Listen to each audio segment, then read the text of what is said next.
Hello! This is the Pokemon Mystery Dungeon Retrospective. Today's episode, I'll be looking at Pokemon Mystery Dungeon Red and Blue Rescue Team. And no, I'm not playing through both of them. Welcome to the Pokemon world!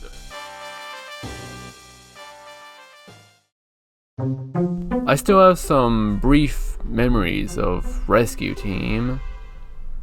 I guess in some ways I'll never forget younger me sitting in some dusty corner I could find, earbuds plugged in, trying to avoid all the sound. And yeah, the DS had a headphone jack.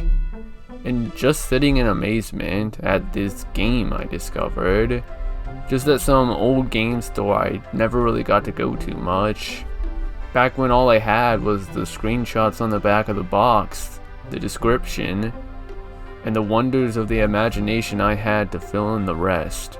I remember the first session I had with Rescue Team, saving the game, and looking in amazement as I saw my current playtime was 9 hours.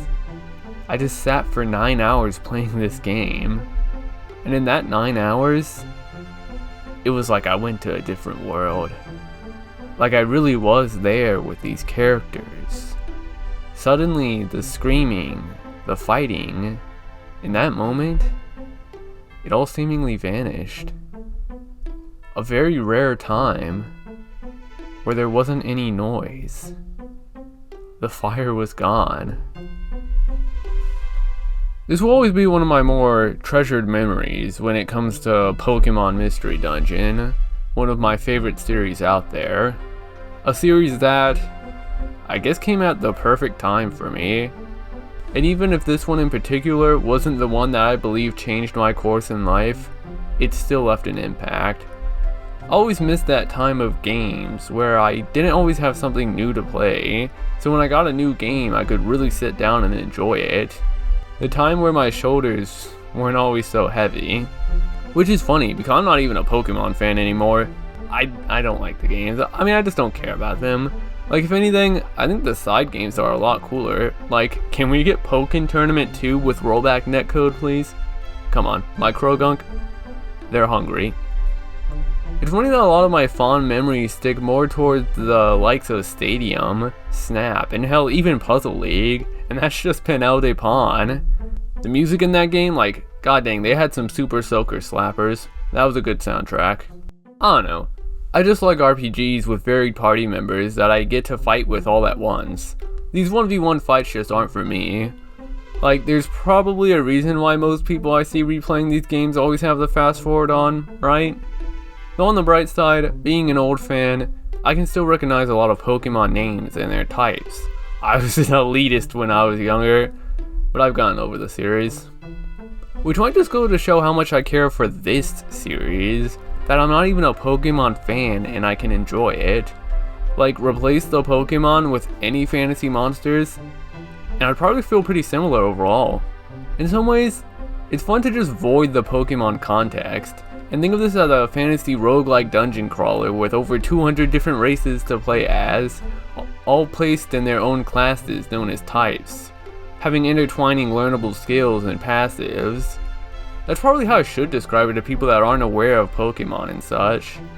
I don't think it's necessary to assume that everyone knows things like abilities and such, and that Pokemon needs to be put on some respected golden throne, as if it invented these mechanics with their own terms. Hell, Pokemon Mystery Dungeon isn't even original. It's part of a series known as Mystery Dungeon, starting with Torneco's Great Adventure Mystery Dungeon back in 1993. Torneco is a Dragon Quest character, Coolio, first appearing in the 4th one, I believe. It's neat to think that this series started off as a spin-off for an RPG series and eventually became its own thing. It kind of reminds me of Puyo Puyo. So Torneco is all alone on this journey, and that's because he's a merchant, and we all know, especially y'all Pokemon Mystery Dungeon fans, just how strong merchants are. It's kind of funny how even back in 1993, so many ideas and controls were already set in play. Like, I was R diagonal moving, AB waiting, Y turning. I felt at home. This game controlled just like Pokemon Mystery Dungeon. I suppose it may be more funny to think just how little has changed in that way with these games. But I would like to explore all these other Mystery Dungeon games someday, such as the Shiren the Wanderer series, which is a pretty big part of Mystery Dungeon. Funnily enough, in that one game, Pokemon Unite, did y'all know that Greninja got a skin known as the Wanderer? And I always wondered if this was a callback to Mystery Dungeon and Shiren the Wanderer. Like, hey, we've kind of made a circle in that regard. But I won't waste y'all's time anymore. Nah, I'm kidding. Y'all see the length of this video? Come on. Get comfy. This is gonna be a ride. So now, I'll give a more proper introduction. Hey, Spacey Soundy here. Y'all might have remembered a couple years back or so, I made an iceberg video on Mystery Dungeon, Pokemon Mystery Dungeon, and that video kind of blew up more than I expected, and a lot of y'all who watch me nowadays probably came from that video.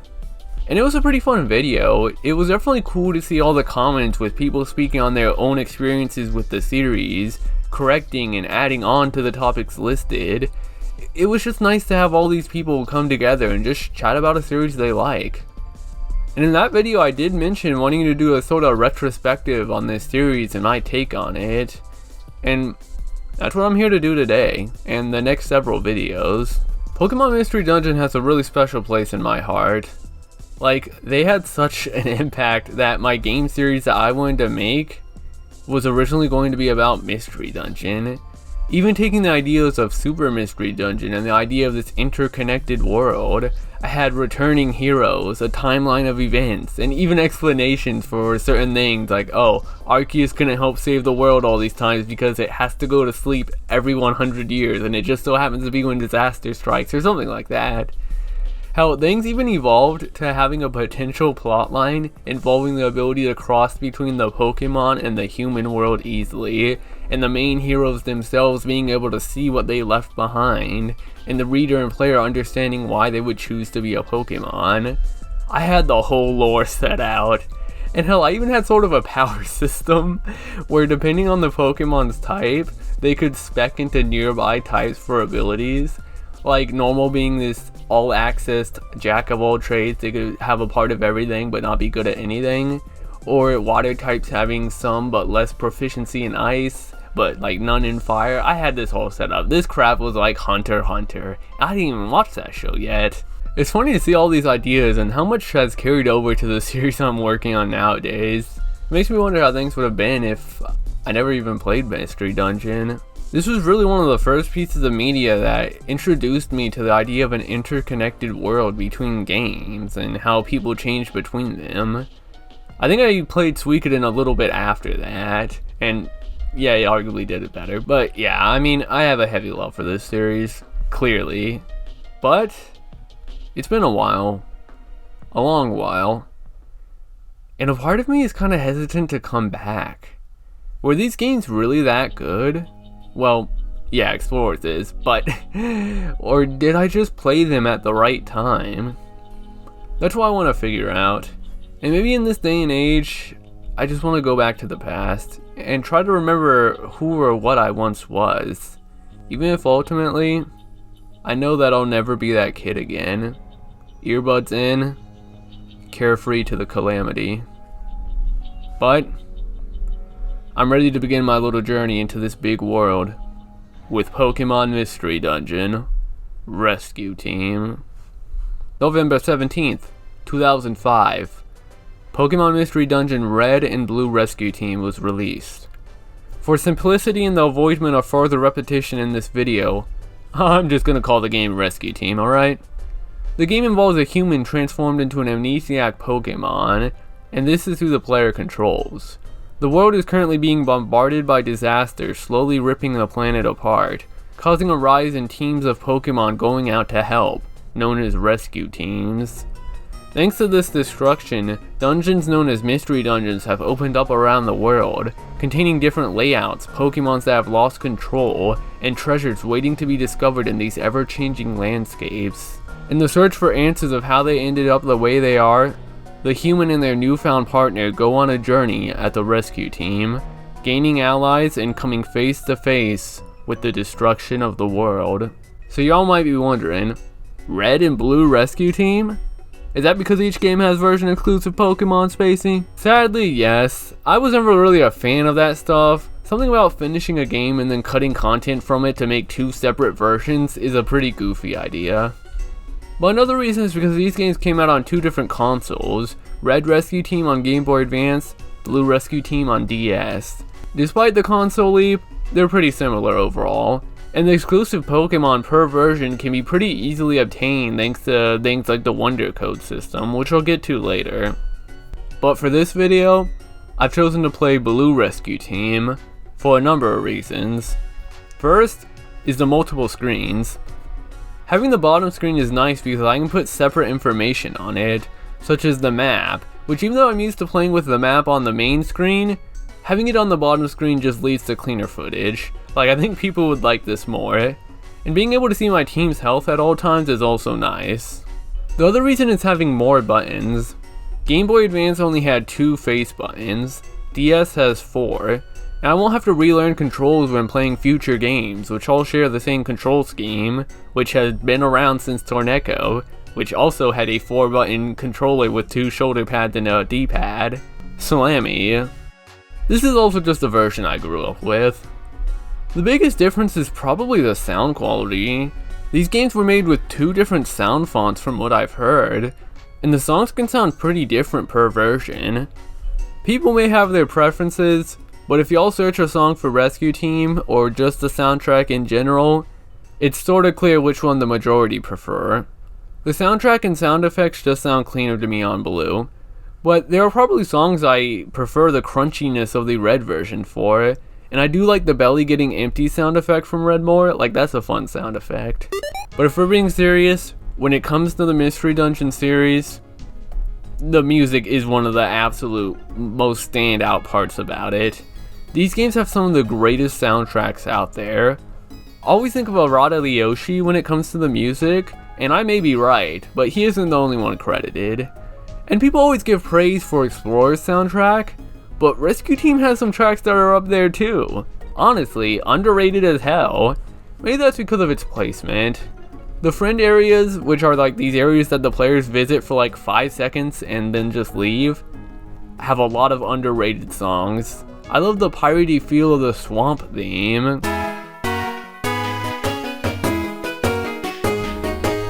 Or the chillness of the ocean theme.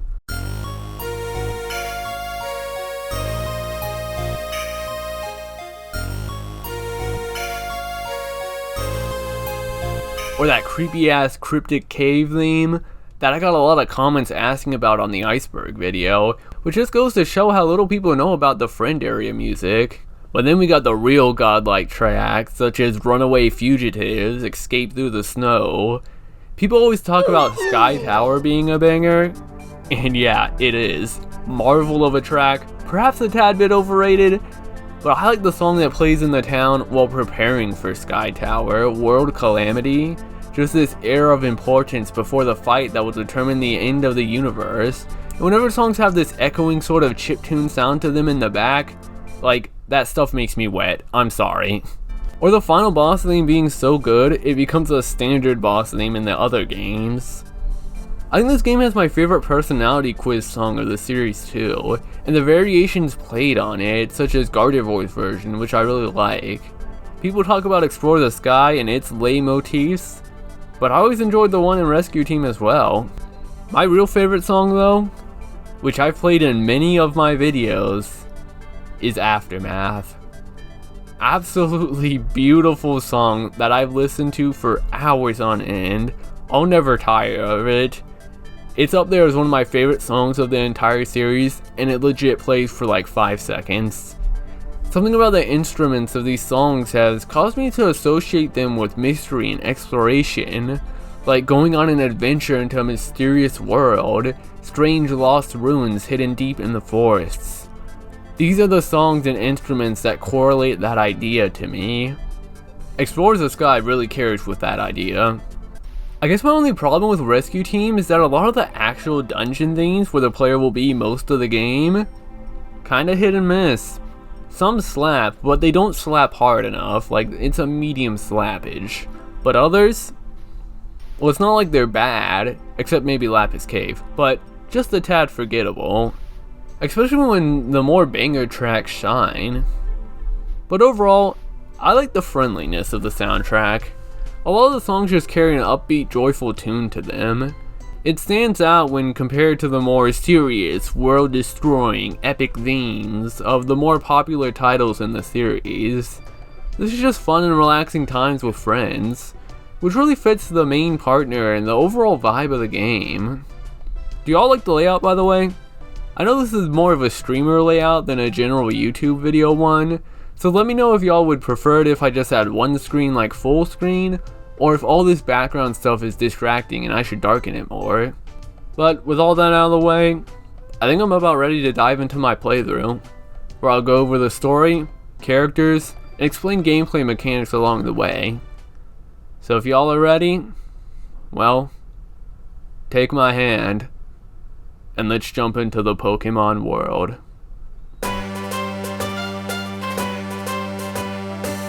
Funnily enough, the Pokemon that shows up during the intro is a randomized starter. I always thought that was neat. Along with the idea that these games always need to have like a... I remember Explorer the Sky did this too, but like the intro has like a Pokemon zooming towards the screen. And I don't know, I thought it was cool with like the letter dropping down. I like it. Going in, we're greeted by this chill menu theme, alongside one of the few different pictures showing an aspect of the game. I love this art. It's part of what makes Rescue Team special to me. It's not super crisp. It's this free-flowing, relaxed style. I don't know if this is the right wordage, but whenever I think of old school Pokemon, the nostalgia I have for all these messy, watercolory, washed out images like these. I think of the Let's Find Pokemon books. Y'all ever had one of these? And maybe it was just the quality they were in when I finally got to view them, but just look at this. I mean, the boat in the background looks kind of weird, like it looks like somebody just photoshopped that in. Like, is this an edited image? No? Okay, ignore the Photoshop boat, but yeah. Pokemon's nostalgia for me will always be in these old visuals, whether it be this iconic art or the Game Boy sprites. Anything new or good just isn't the same. Like, sheesh, y'all already keep the same gameplay for decades, might as well just do the same for the graphics. I mean, Sword and Shield kinda looked like a Nintendo 64 game, so they were paying tribute for sure. But yeah, I could stare at these pages all day. This is one of the best glimpses into the Pokemon world for me. Just seeing these familiar places and all these Pokemon just existing. It's really a shame we never got a game in this iconic art style. If they were gonna make remakes of the old games, it really should have looked like this. Damn, Pokemon sucks. Okay, this isn't supposed to be a nostalgia video, but I like the art here, okay? That's what I'm trying to say. Regardless, there really isn't much to do on this menu at the moment, so let's just start the game. We're told we're about to enter the Pokemon world, but before that, I'm going to have to answer several questions. The game tells me to be sincere with these answers as the interview begins. The rainbow screen appears as we bear witness to one of the most iconic aspects of the Pokemon Mystery Dungeon series, the personality quiz. God, the music here is great. No other personality quiz hits this grand starting of a journey, not just of a game, but an entire series, like Rescue Team does. Incredible. It's here we'll be asked a variety of questions, which will determine our personality and which starter Pokemon will be. Questions such as, you decide to go bungee jumping, it's scary so you test the cord with a doll, and it snaps? Will you still jump anyways? What the hell? Somebody calls you weird but funny? How does that make you feel? Buddy, that's just the YouTube comments I get every day. Next. Do I hate being the last person to leave class at the end of a school day? It's funny how quite a lot of these questions refer to school. It definitely reminds me that I am not in the intended age group for this game anymore. This one's fun. Grab any digit on your left hand with your right hand. Which digit did you all grab? I did my middle finger. Wait, how does this determine my personality? A friend brought over something I've forgotten. How do I thank them? Well, that implies that I have friends to begin with, but I guess I'll play along. Do you like to fight? No? Keep in mind that saying no here gives me a point in loneliness? I wonder what kids think when they say yes to this. Do I like to noisily enjoy myself around others? Is there a hell no button? Am I often late for school or meetings? Bro, I skipped class half the time. Are you a boy or a girl? Oh shoot, this is a soft lock. Dang, I forgot about this, but I guess this is it. I should have been ready for the idea that my gender affects my personality. Darn it. I'm gonna be honest with y'all. I know the personality quiz is iconic and all that, but I think it's kinda whack. I decided to take this quiz 3 times in a row. I ended up getting 3 different personalities at the end of it. The quiz doesn't even work. And don't bring my emotional, well, situation into this. I don't think that was the cause. How this quiz works is that it asks the player 8 out of a ton of different questions, with answers giving different points to these different personality types. See the problem? It's possible by sheer luck I don't even get a question that could potentially allow me to gain points in a certain personality category, or ones where I'm constantly able to get points in a certain category. I'm sure people who soft resetted a lot and cheated this would have to keep resetting even though they know the answers they want because they just don't get the questions they want.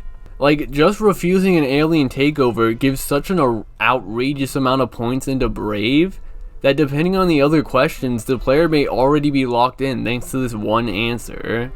It's very likely to end up in a tie too, which just gets broken randomly. I got relaxed, quirky, and docile on my 3 playthroughs.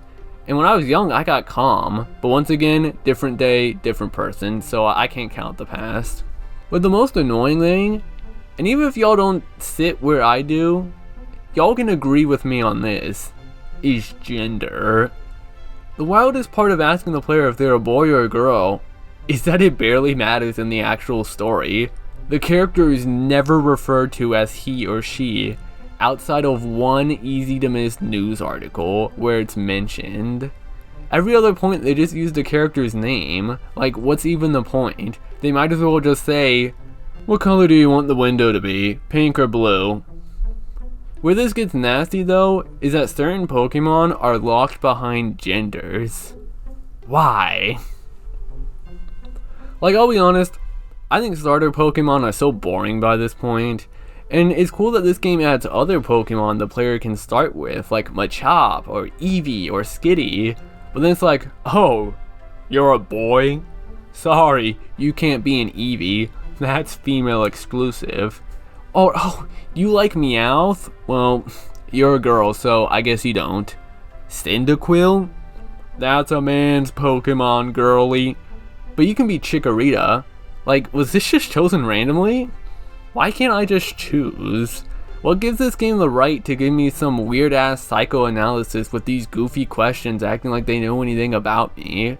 I see why people cheat this stuff now, and none of y'all can argue with me if y'all cheated this growing up, because then you already agree with me. And no, the player's personality doesn't affect how the character acts in game. Superfluous. What's most messed up is that the player can choose who their partner is, and the partner is genderless. Like, damn, how come they don't get a gender? Why can't that be me? So yeah, what I'm trying to say is that y'all were wrong, and that Gates to Infinity truly is the best mystery dungeon. Okay, I'll stop goofing around. I know. That was taking things way too far with the Gates to Infinity thing. I shouldn't have said that. But yeah. The personality quiz is just flawed in so many ways. At the very least, they'd have to give every question to fairly balance things out, but of course that would take too long. Even though I'm the person who plays CRPGs over here where it takes like 10 hours just to start the game, but still. And yes, I'm aware of that site that recently dropped which gives all the questions for Explore the Sky and removes gender and all that. And baby, that's great, but we aren't talking about Explore the Sky today. There is more to Mystery Dungeon than Explore the Sky, and if y'all bring it up again, it's gonna be time to Explorers of Die. I can't believe I put that in the script.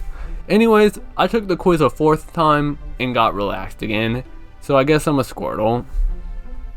Did y'all know that Squirtles are squirrels and turtles? I know that.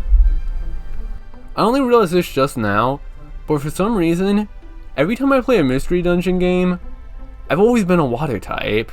Rescue team, I'm usually Mudkip. Explorers, I was Totodile. I think I played Oshawott in the demo for Gates to Infinity, and in Super Mystery Dungeon, I was Froakie. And now here I am being a water type again, god dang it. Though I'll be honest, being a water type has some great benefits. Like, it feels like the player was meant to be a water type for Rescue Team. I know that sounds like something everyone says about the type they get, but y'all will see why. When speaking of the main characters of this game, I'll probably be calling them the hero and the partner more than I'll be calling them by their names. Though, reading this out loud after already finishing the script, I'm definitely going to be calling the partner by the name I give them, but I usually call the main character the hero, because this is what they're normally known as, hero, partner. But speaking of the hero, if we can just do a quick side tangent, I have a very special, strange connection to the first hero of Mystery Dungeon. In specifics, I would always play as a Mudkip turned Marshtomp named Heartland. It's hard to explain without sounding goofy, but I kind of have a big connection to this Marshtomp, and he was even going to be this big badass quiet character in my series that didn't want to be bothered or known by anyone, even choosing to be a Marshtomp instead of a Swampert or a Mudkip just to be less special and important. Though also it's because I'm a strong believer that mid-evolutions are best, baby. Marshtomps rule. But yeah, I was actually kind of sad that I didn't choose Heartland for this playthrough. It felt wrong. Like, I needed to be this Marshtomp, or well, Mudkip. But maybe it's a good thing to be different. And it means I don't have to be a water type this time around. Which is why I'm playing through with Squirtle. So let's go! Oh yeah, my partner. For some reason, partners don't get all the cool choices that the hero does. So no Cubone, Machop, or Eevee, it's just the starters and a Pikachu. If it's not obvious by now, this game goes up to 3rd generation, and I figured if I'm going water, I'll take a fire, and I went with Torchic. Also, I just like Torchic's portrait, something about it's just funny to me. So this is going to be a big crime, and I know y'all are going to scream and cry. I don't actually care for naming characters in games. And a part of me just wants to call this partner Torchic and the hero Squirtle, because that's just how characters are referred to in these games by the Pokemon name, which makes reoccurring characters throughout the series kind of confusing. Like, having a name is weird, and honestly, cringe. And I'm not 12 years old, so there's no way I'm naming these characters after myself. I'm a boring ass adult. Like, if I play a Pokemon game like Pokemon Diamond and Crack Crystal nowadays, I'm just going to name the main character Diamond or something. I'm that kind of person. Like, buddy, I play role-playing games to play as someone else besides me. I don't want to be me, or reminded of me. Especially not if y'all are gonna hit me with the "are you a boy or a girl" question. Miss. But I'm sure y'all want me to name these characters, so I'm just gonna do my typical naming where I just make up words that sound cool, and make that the name of the characters. So, meet Theenan. So the hero wakes up to a pleasant breeze, and someone rather formally telling them to get up, like, please, can you please get up? This someone is, of course, Theenan. Hero tells them that they're human, and must be at least a little shocked at the idea that this Torchic is giving them casual conversation, to which Theenan says, buddy, you're Squirtle. Then Theenan's like, you're kind of a weirdo, one of those weird ones. Like, damn, hold up, buddy, we're going through some stuff right now, chill. I love the portraits in this game. Mystery Dungeon portraits had some big influence on my work. And while it's not the most original idea for a game with characters having multiple portraits, a lot of RPGs I grew up with usually have like one per character, or mostly none. So this was one of the first I played that showed me this execution of multiple. Anyways, we're asked to name the hero. I'm gonna be real, I had no clue what to name this gamer. I really just wanted to call this thing Squirtle and move on with my life, but whatever. Here's Elkins. Thenan continues the roast as Butterfree shows up. She says that a fissure randomly opened up and her baby Caterpie fell into a cavern. Like, goddamn, that's some shit. Well, we're here, so we might as well save the kid. We're in game. Tiny Woods is the first dungeon of this game, and so let me give some basics on how this game works. Movement is tile based and the game itself is turn based, so no real time, everyone moves with us, and we always go first.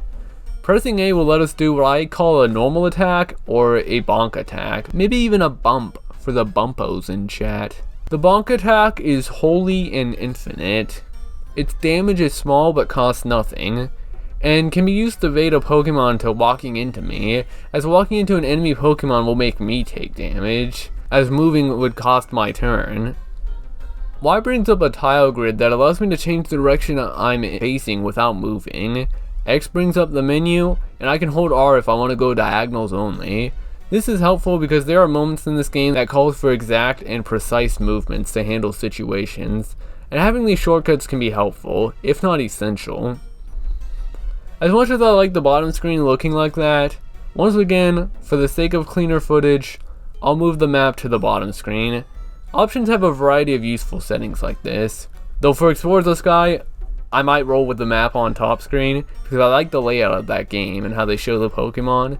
Tell me what y'all like. So here's how dungeons work.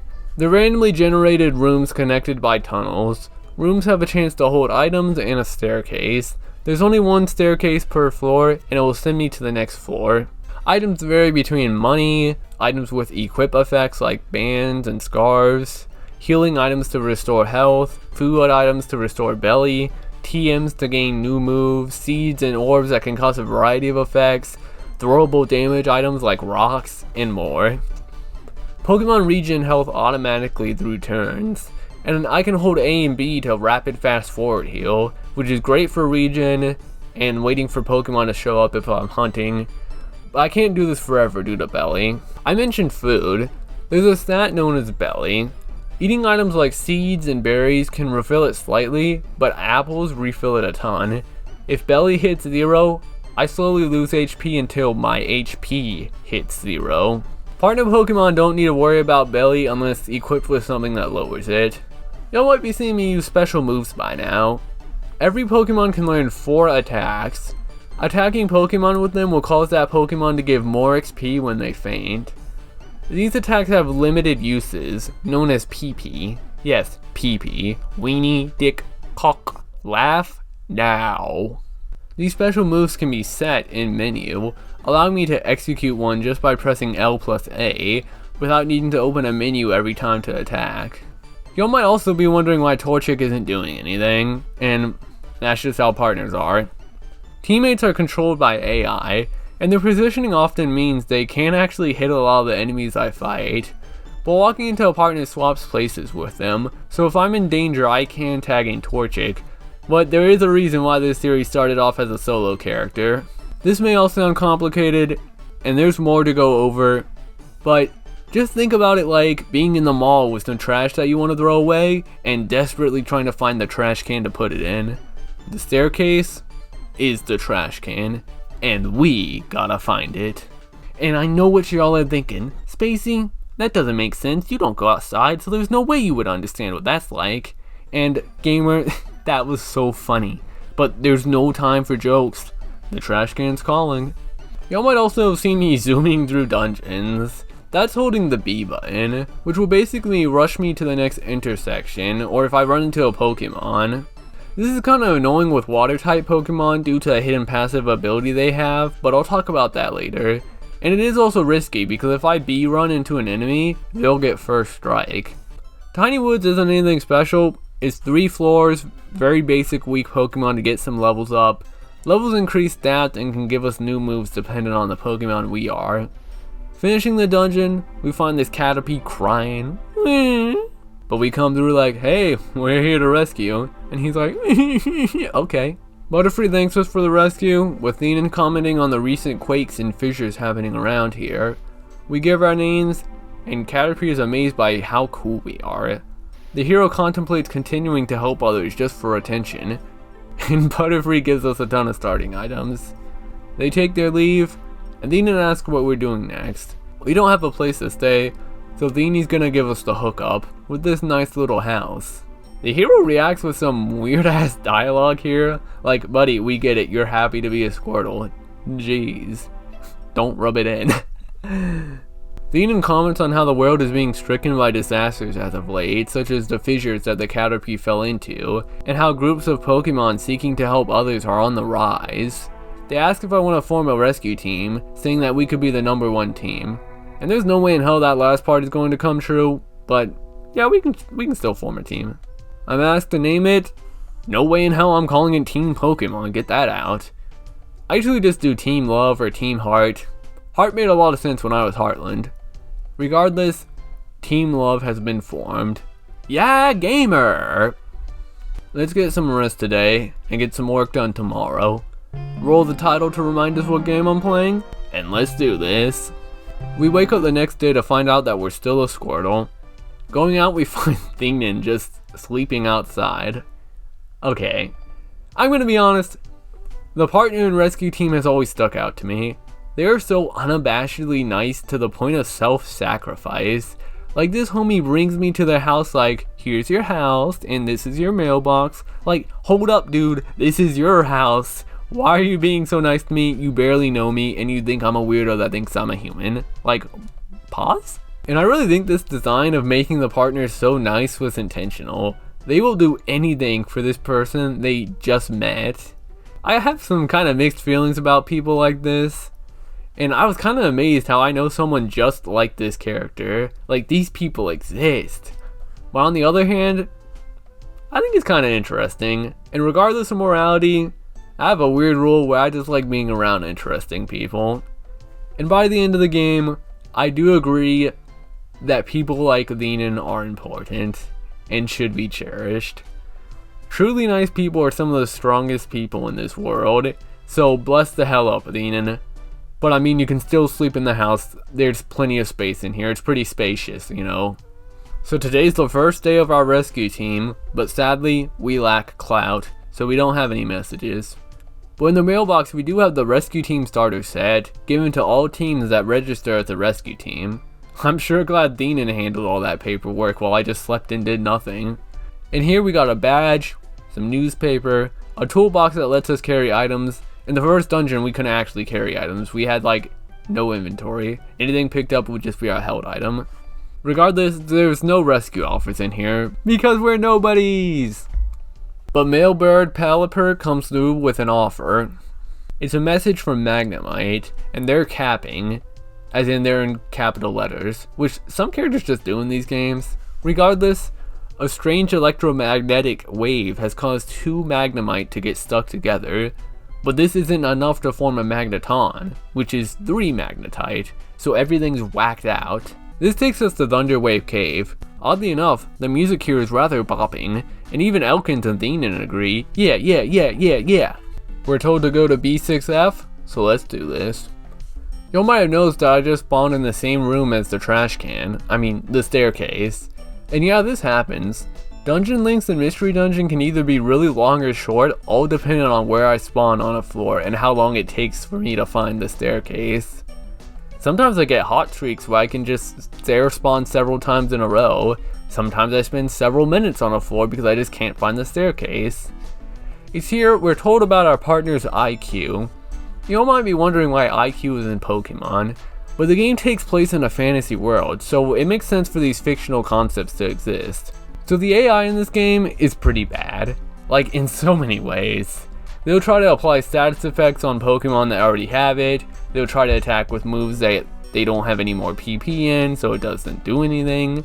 They'll use attacks that aren't effective against certain Pokemon types, they'll fly over lava and explode, like god damn. And this was purposely designed, because raising IQ gives the Pokemon passive buffs and AI benefits. It's kind of weird that this is something I can earn for my main character that makes their AI better, which is useless because I'm playing as this character that I can't switch between. But on the other hand, getting passives that can actually really help. Every Pokemon is put into an IQ group, each Pokemon having their own passives to be gained through leveling IQ.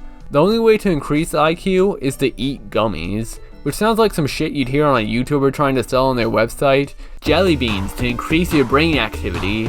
Brain beans. Get some now on www.cocksuck.com. I'll be there. I'm pretty sure a lot of these unlockable AI buffs become innately part of their AI in later games, so they probably realized that locking the ability to be aware of type advantages behind RNG items to be kinda unfun.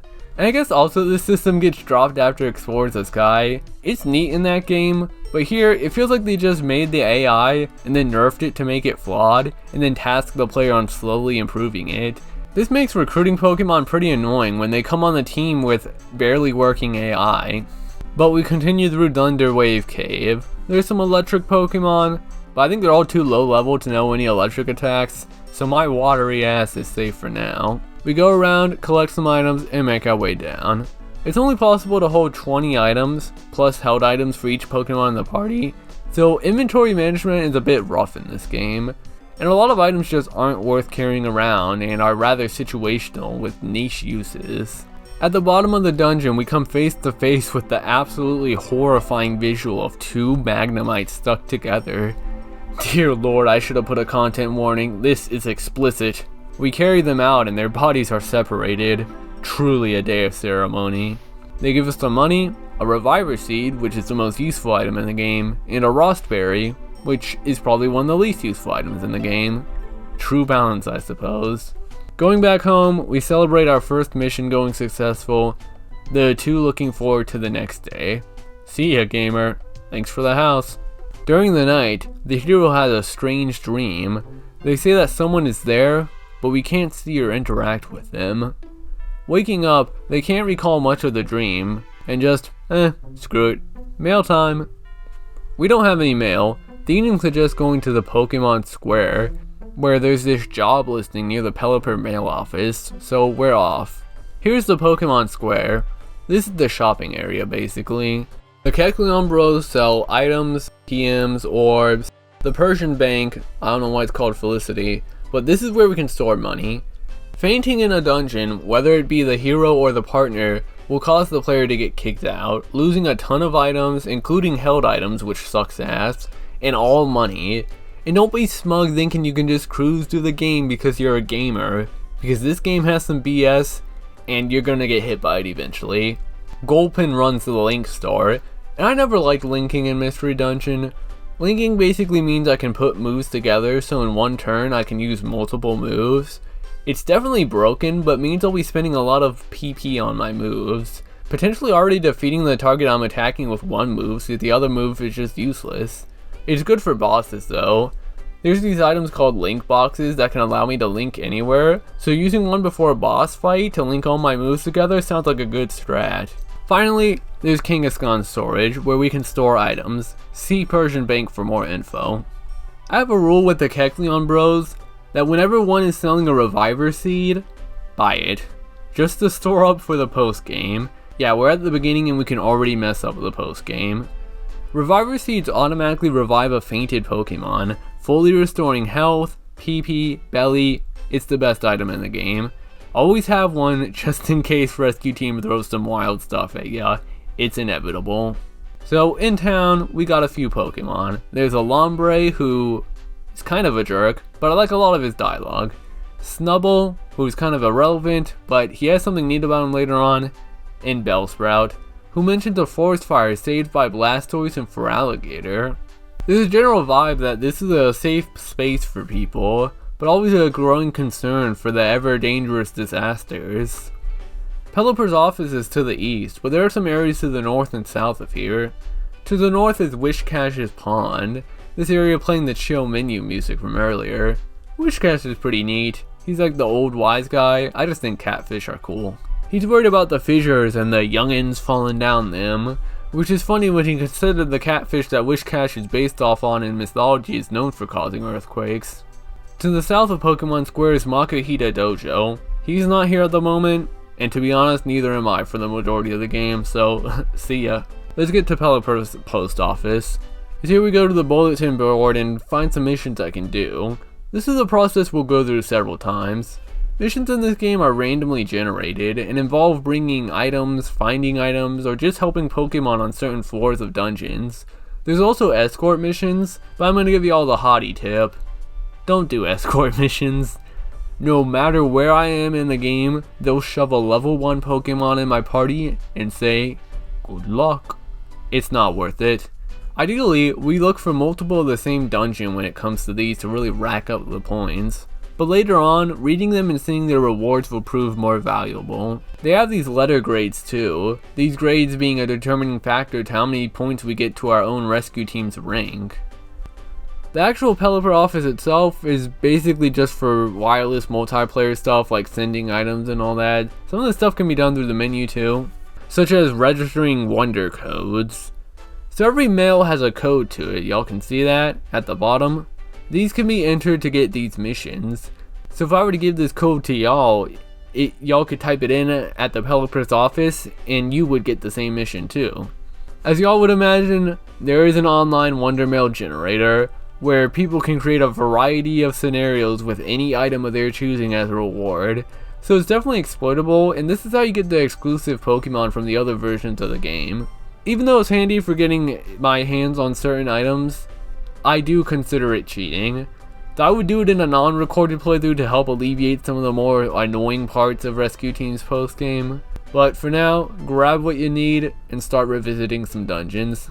There's going to be a few days throughout the story where nothing happens, and the game expects the player to do some dungeoning, or something to pass the time until the next story event. I call these days free days, so today is the first free day before going to the next story mission. I'm not going to talk about most of them because there's not really any reason to, I'm just revisiting dungeons. I will say I got my hands on the bubble move for Squirtle, and that was my top tier move for the rest of the game, for the simple fact that it had long range and good accuracy. Let me tell y'all something. The accuracy in this game is broken, or it's just way too low. I had a move called Water Gun, and it just wouldn't hit half the time. And wasn't even the only move that was missing, just look at this footage. This is Pokemon Mystery Dungeon? More like Pokemon Mystery Dungeon. Slammo! I don't like accuracies in RPGs, unless there's some way that it can be raised. And in a game like this, where missing an attack can cost me like 30 minutes of a dungeon run, and can be the difference between me completing and failing a dungeon, losing and winning a boss fight, like, nah. In other words, I need to speedrun finding a flying type Pokemon with Aerial Ace as soon as possible. See, this is why I wanted to be Eevee, darn it, Eevee gets swift. Regardless, during another night, the hero has another dream, and once again the hero hears another Pokemon talking to them, but can't quite make it out, and before we can get any more information, we're awakened by an earthquake. Waking up, we hear another mysterious voice, but this is just a Dugtrio who crashes into the house. Hey buddy, you're gonna pay for that. God dang, ground type Pokemon must be like expert robbers in the Pokemon universe. I mean, I already don't know how it would feel living into a house with the door wide open like that, but maybe the Pokemon world is just more trustworthy.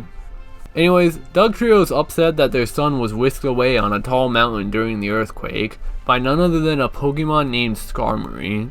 So it's our job to help. Literally, that's what we do. I always thought Skarmory was a cool Pokemon. Steel Bird, high defense, that's pretty neat. Anyways, that was a pretty weird invasion of privacy. Meanwhile, Deanon's popping off like, oh sweet, we got a job! We're told to head to Mount Steel and, oh okay, let's go. By this point in the game, I was stacking on the gravel rocks. And let me tell you about these golly gadgets. I know some of y'all losers, Lulus, be sleeping on these rocks. And honestly, y'all might just be sleeping under them at this point. Gravel rocks are cool because they break the rules of the game. I can throw them over party members, they ignore defense, always doing a flat 20 damage, and even ignore status effects such as Protect, which makes the Pokemon invincible. It can hit invincible Pokemon. Hell, I can even toss them across the map and hit people in other rooms. That's wild. And with the Long Toss Orb, the game basically becomes NBA Jam Tournament Edition with the items turned on. I'm dunking from full court. Also, something weird is that I can't multi-sell in this game. I'm trying to have as much money as possible because money is pretty important in Rescue Team, y'all will see soon. But yeah, I eventually found it easier to just store all the items I wanted to keep and just use the sell all command at Kecleon. it's actually faster than selling items individually. Really weird, because in storage I can do multiple select. But whatever, let's just go to Mount Steel. Honestly, a mountain made out of steel sounds kinda wild, but we're told to head towards the peak on the 9th floor. Yeah, we're going up this time. Also, hey, here's me using a wonder tile on the 3rd floor of Mount Steel. These revert status changes, not status effects like poison, but status changes, good or positive, like attack down or something like that. These can be pretty useless for the most part, but when they're needed, they can come in the clutch. So don't sleep on them, because debuffs last the whole floor, and after that time I got scarred by Memento, I'll always value these cuties. There's nothing too scary here. I mean, I sort of just watched Thienan get dropped by a Tyrogue because they used a bump attack instead of the special move. So there's an IQ skill that makes it so partner Pokemon always uses special attacks and they don't do the bump attack, but that contradicts with the IQ skill that stops them from using attacks they have no PP in. That obviously makes no sense, and yeah, some IQ skills overwrite others.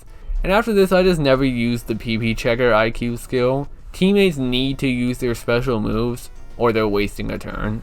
The meta types here can also be scary due to their passive ability, which randomly increases the damage of their attacks. They got crits on crits. Every Pokemon has passive abilities, and some of them have multiple in this game. We're starter Pokemon, so we have the boring old our water attacks deal more damage at critical HP, Thenan's fire attacks deal more damage at critical HP. Back to moves. Thenan had a focus attack skill that raised their crit rate. What I found about ally Pokemon in this game is that it's just best to have them use 4 attack skills, because they don't know the appropriate times to use buffs and status effects. And being face to face with an enemy and lowering their defense just to get clapped when it's the enemy's turn just isn't a good look. But with that, we make it to the 9th floor, which is the peak. At the peak, we see Diglett, who's in a rather precarious position. Skarmory shows up wondering what we're here for, and blames the recent earthquakes on Diglett, stopping them from being able to get some sleepy. We tell him that the world is kind of dying, and he doesn't believe us, so we fight. This is basically how every boss fight in this game starts, and maybe it's just commentary on how oblivious people are to the truth right in front of them. Anyways, Skarmory is a steel flying type. Every Pokemon has 1 or 2 innate elements to them if y'all weren't aware, and that's known as their types, like Thienan is fire, Elkins is water. Steel is weak to fire, so Thienan has an advantage here, but the problem is that I haven't actually learned a fire move yet. So I basically just spent the whole fight throwing gravel rocks. Honestly, I should have given Thienan some too. It would have been like that scene out of the movie It, because while I was getting work done, Thienan was on some useless shit, spamming focus energy and dying. Had to go over and tell their AI to stop randomly choosing the buffing move. Like, alright, that's it. You've lost your buffing privileges, pal. And this is all I did for this fight, just tossed rocks. Guess that makes me a rock type, am I right? Tasting defeat, Skarmory flees. We go to save Diglett, but, well, we can't do anything. But by the magic of the butterfly effect, the Magnemite we helped earlier come down.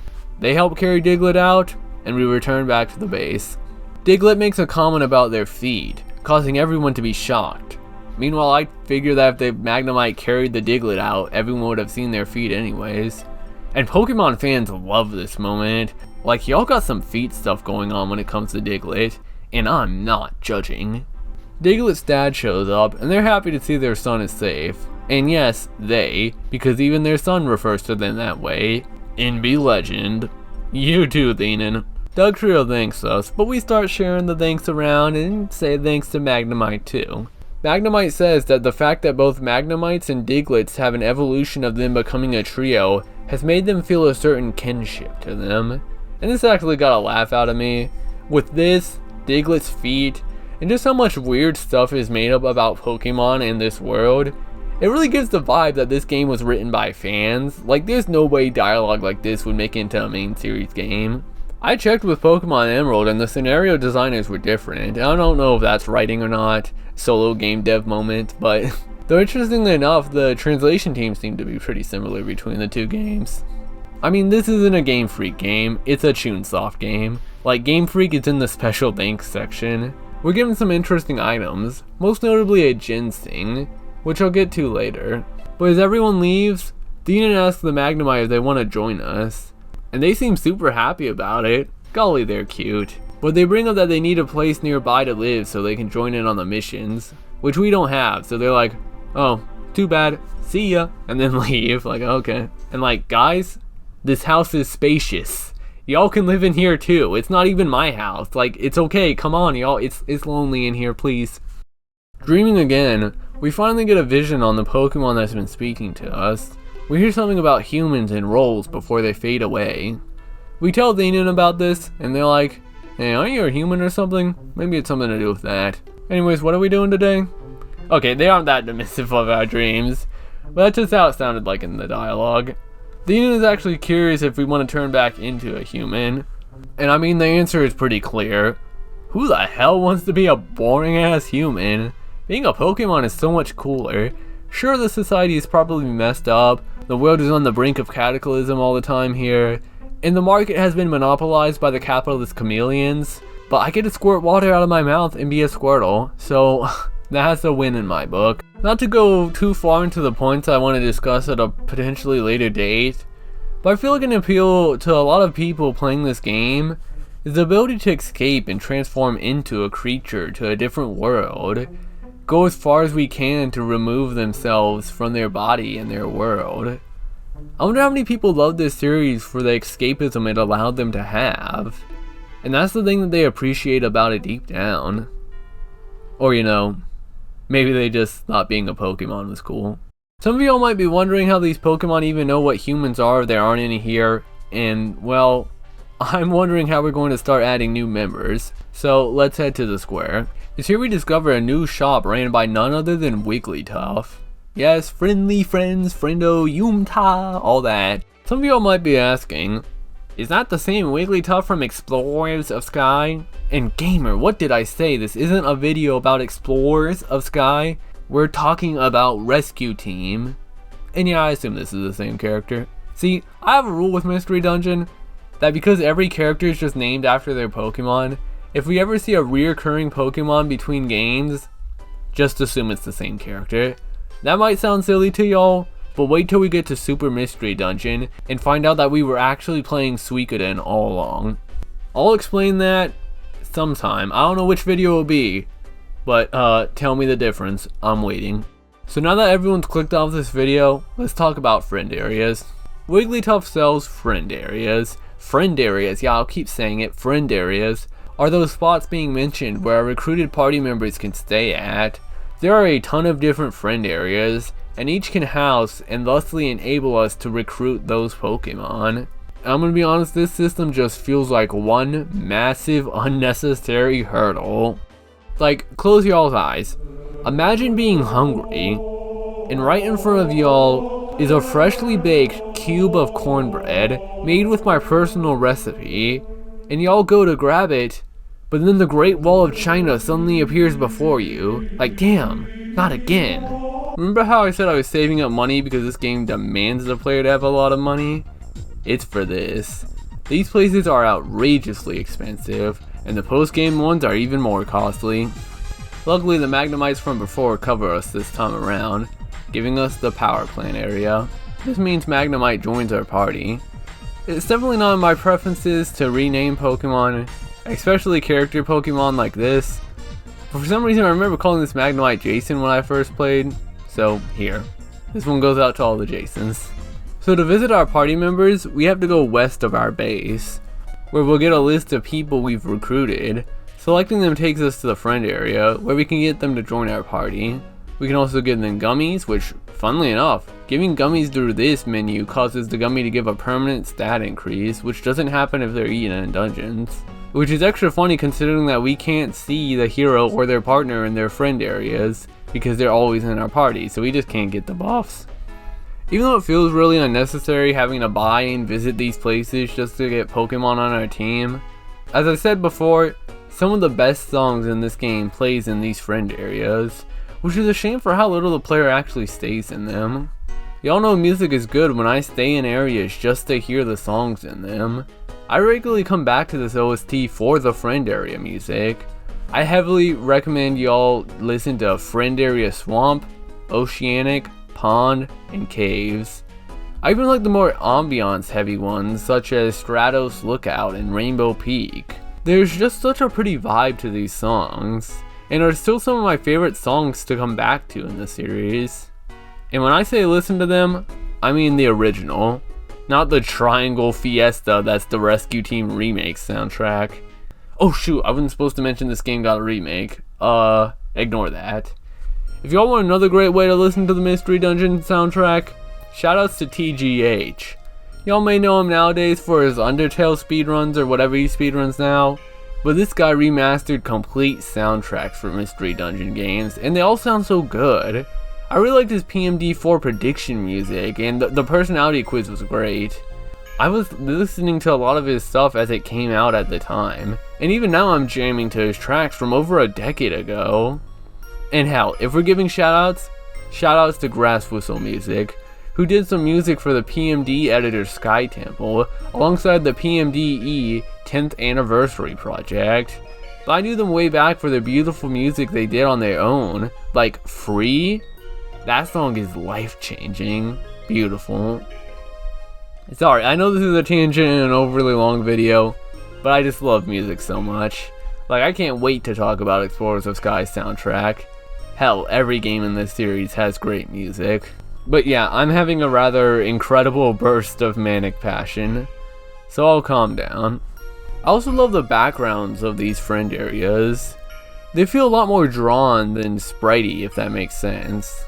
They're more messy, and some look like they don't really fit with the game. But there are some pretty neat hangout places. Back on the topic of parties, I was surprised to find out this game has a 3-member party limit. I thought it was 4, but no. The player can add up to 4 party members, but dungeons will always refuse to let them in, which makes me wonder why I can do this in the first place. I kinda prefer when Mystery Dungeon is 4 party members, but I can get why it's not favored at all times. Due to the length of the sorta conga line we're in, issues can arise. If they're too far from the leader, partner Pokemon will go into a wander state. They basically just turn into enemy AI and randomly move around the dungeon. And this is more likely to happen the farther back they are in the line. But anyways, so we can recruit Pokemon now, right? How does that work? Well, it's ass. And not the good kind. From what I personally understand, to recruit a Pokemon, there needs to be room in the party, I have to deal the final hit, it has to be a melee hit, so no ranged attacks, and they have to survive to the end of the dungeon.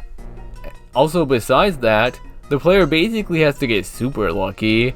Every Pokemon in this game has a base percentage rate to recruit them, and this can be boosted with a post-game held item, though with Wonder Code shenanigans I could get that item early, which would be an interesting playthrough.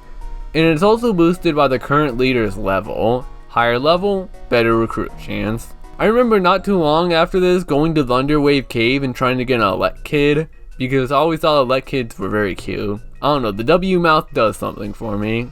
And I just sat there fighting over and over, no dice. Hell, even the mysterious force that shows up and insta-faints the player if they stay too long on a floor began to show up. So I never even got an Elekid. Regardless, let's unpause and go back to the story. Leaving from Wigglytuff, we witness a scene. A Jumpluff is begging a Shiftry to help their friend, as Shiftry's gust of winds are the only things that can save them. But Shiftry refuses because the reward money isn't high enough to make the job worth it. This is until the Chad squad walks in. Team Act. They tell Shiftry to shut the hell up and do it. And he's like, yeah, okay.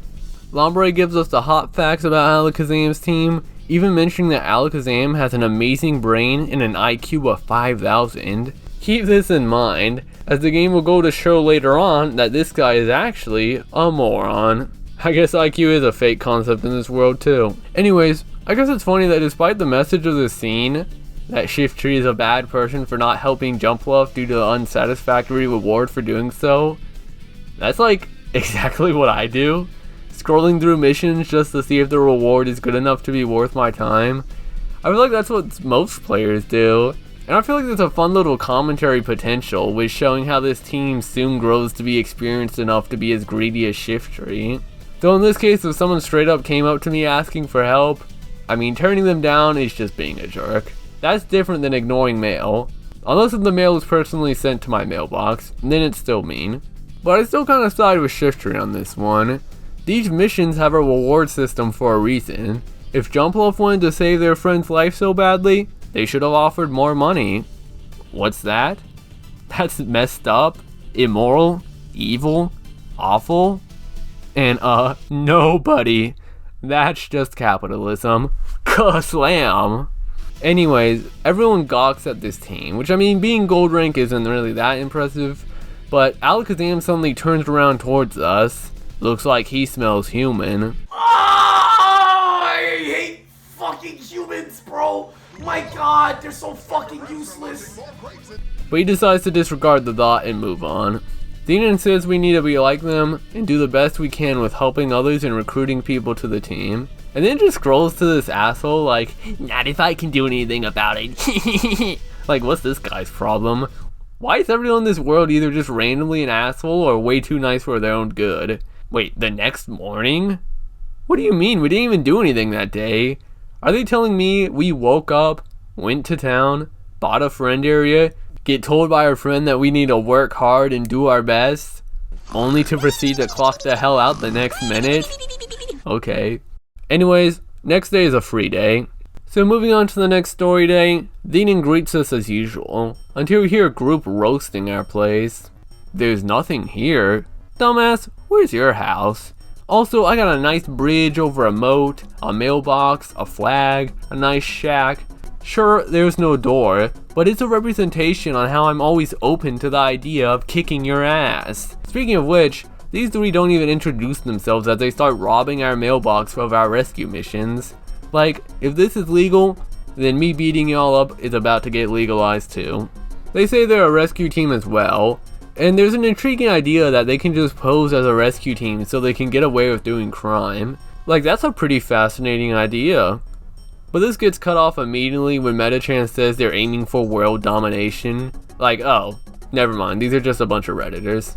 The rescue team of evil? Team Meanies is who we are? Jeez.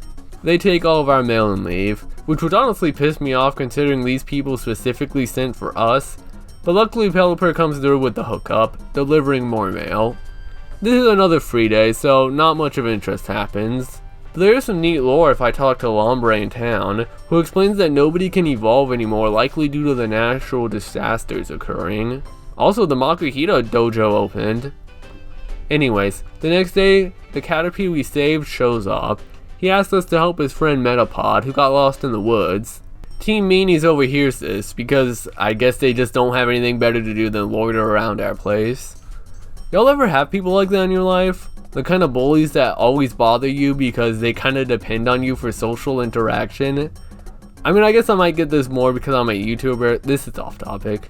But still, that's what these guys are doing. They don't got anything better to do than just hang around and wait for us to do something. Gengar makes this a race to see who can find Metapod first, saying that if his team wins, Caterpie has to join him. Which, I mean, you don't get to make up the reward, but whatever. Let's race. Sinister Woods? Y'all went playing at a forest called Sinister Woods? Whatever. When I say B-dashing gets kinda nerfed for water-type Pokemon, I mean this. See how I don't dash through this tunnel? That's because the game is still stopping me at these intersections. Water, flying, and ghost types can freely walk on water tiles, essentially giving them a new way to explore the map, opening up shortcuts. Trying to swap spots with a Pokemon not of that type on water tiles will force them to teleport somewhere random around the map. Even though I can reveal the rooms my separated teammates are in by spectating them, it's kind of ideal to stick together, especially when if the partner falling means that I fall too. These shortcuts are so cool that I honestly kind of wish that I had a double water type for this playthrough, both me and my partner being water, because that would have made things so much faster. But maybe that would have been boring, though I'm going to try not to use water types going forward. Big watch out on Shroomis's Stun Spore. The paralyzed status effect can be brutal, and that crap like hits the whole room. I tried to recruit a Ladybug here because I love Ladybug, but sadly this game didn't want me to have fun. It happens. Upon reaching floor 13, we'd run into Team Meanies. They somehow think that saving a Caterpie and blackmailing their mother will lead them to world domination. Like, I don't know, I feel like y'all are just bored. But shoot, let's get some revenge. My Tyrogue ally that I brought along earlier got bonked, so it's a 2v3. I slowed Gengar with my bubble attack, which caused Metacam to come up first. She tried to detect, making her go invincible, but I gave the Gravel Rocks to Theenan. This is why Gravel Rocks are so strong. Completely ignores invincibility. BS be gone! Things got scary when Theenan got put to sleep by Gengar, because remember, if they faint, we both lose. Speaking of sleep, fun fact, sleep seeds are kinda trash. Like every time I use one, they just wake up the same turn and punish me. I somehow managed to land consecutive water guns on Ekans, which is impressive considering that move misses more than it hits, so Ekans is out. I adjusted my position and managed to snipe Gengar with Bubble, who was luckily missing a ton for some reason. Pokemon Mystery Dungeon, Rescue RNG. Now that was a bad joke. Gengar gives the typical, "We'll get you next time" shtick and runs off.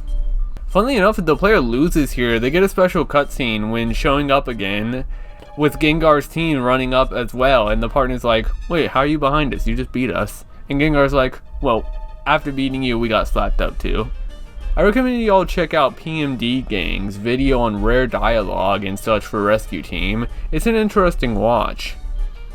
Anyways, my gamer Metapod comes out. Yay! And we bring him home. They really overused that Harden joke with Metapod. Like, that's nearly every dialogue from this character. And it's what gives this game that kind of fan game vibe at points. I feel like Metapod hardening was like some Pokemon joke at the time. The mood of the joke is just that Metapod doesn't learn anything but harden. Back home, we got Caterpie crying because he got his friend back. Caterpie doesn't have any money for us, but we don't care. And that makes him think we're even cooler. Like, I don't need money. I got my paycheck from the satisfaction of revenge. Don't grow up to be spiteful, kid.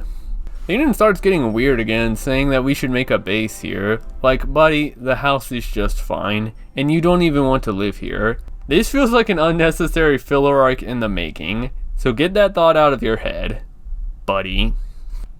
The next day we're visited by Jumpluff. Don't remember them from like 5 minutes ago? Well, don't worry, we get a flashback to remind us. This is a very odd recurring trend in the series, showing flashbacks to things that just happened, and I'm not sure why. I mean, I guess because it's a mobile game and it's put down and pick up and play, and they expect me to not sit down for my entire lifespan and play this game, but I don't know how often I'll mention it when it happens, but it gets ridiculous in Explore the Sky. Game devs, please respect your players. Like, we don't even need the flashback, because Theenan reminds us through dialogue that they were the ones that got turned down by Shiftry. We don't need the... Get it away! Speaking of Shiftry, he's gone missing, and he's the only one who can create wind and save the other Jumpluff, which, I mean, surely a flying type Pokemon can make some wind. I mean, hey, you're a flying type, but you don't really learn much for flying moves. Okay, Spacey, just shut up and talk about the dungeon. Wait, quick thing, I need validation. So when completing a mission inside the dungeons, the game offers the player to warp out of the dungeon. Am I the only one who, at least if I'm close to finishing the dungeon, just denies the shortcut back and finishes the dungeon anyways? Like, I don't know, it just makes me feel better. There's no reason to do this. But I swear, there's a reason maybe in a later game to do this. I'm not sure. Anyways, Silent Chasm. And I know a lot of y'all are joking around thinking, oh man, I wish Spacey would be silent. And we got no time for jokes. I like the entrance here with the fog and high mountain view. This game doesn't often have views outside friend areas, but this one is pretty okay. Jumpluff decides now would be a good time to warn us that there's rumors of a monster dwelling here. And Theenan starts going baby mode, complaining about their stomach.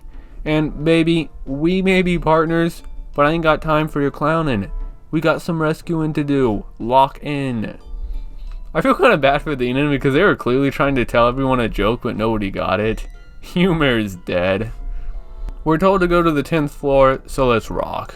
Farfetch'd has Sand Attack, which is accuracy down for the whole floor unless I find a Wonder Tile, and with how this game's accuracy already is, they're nothing but trouble.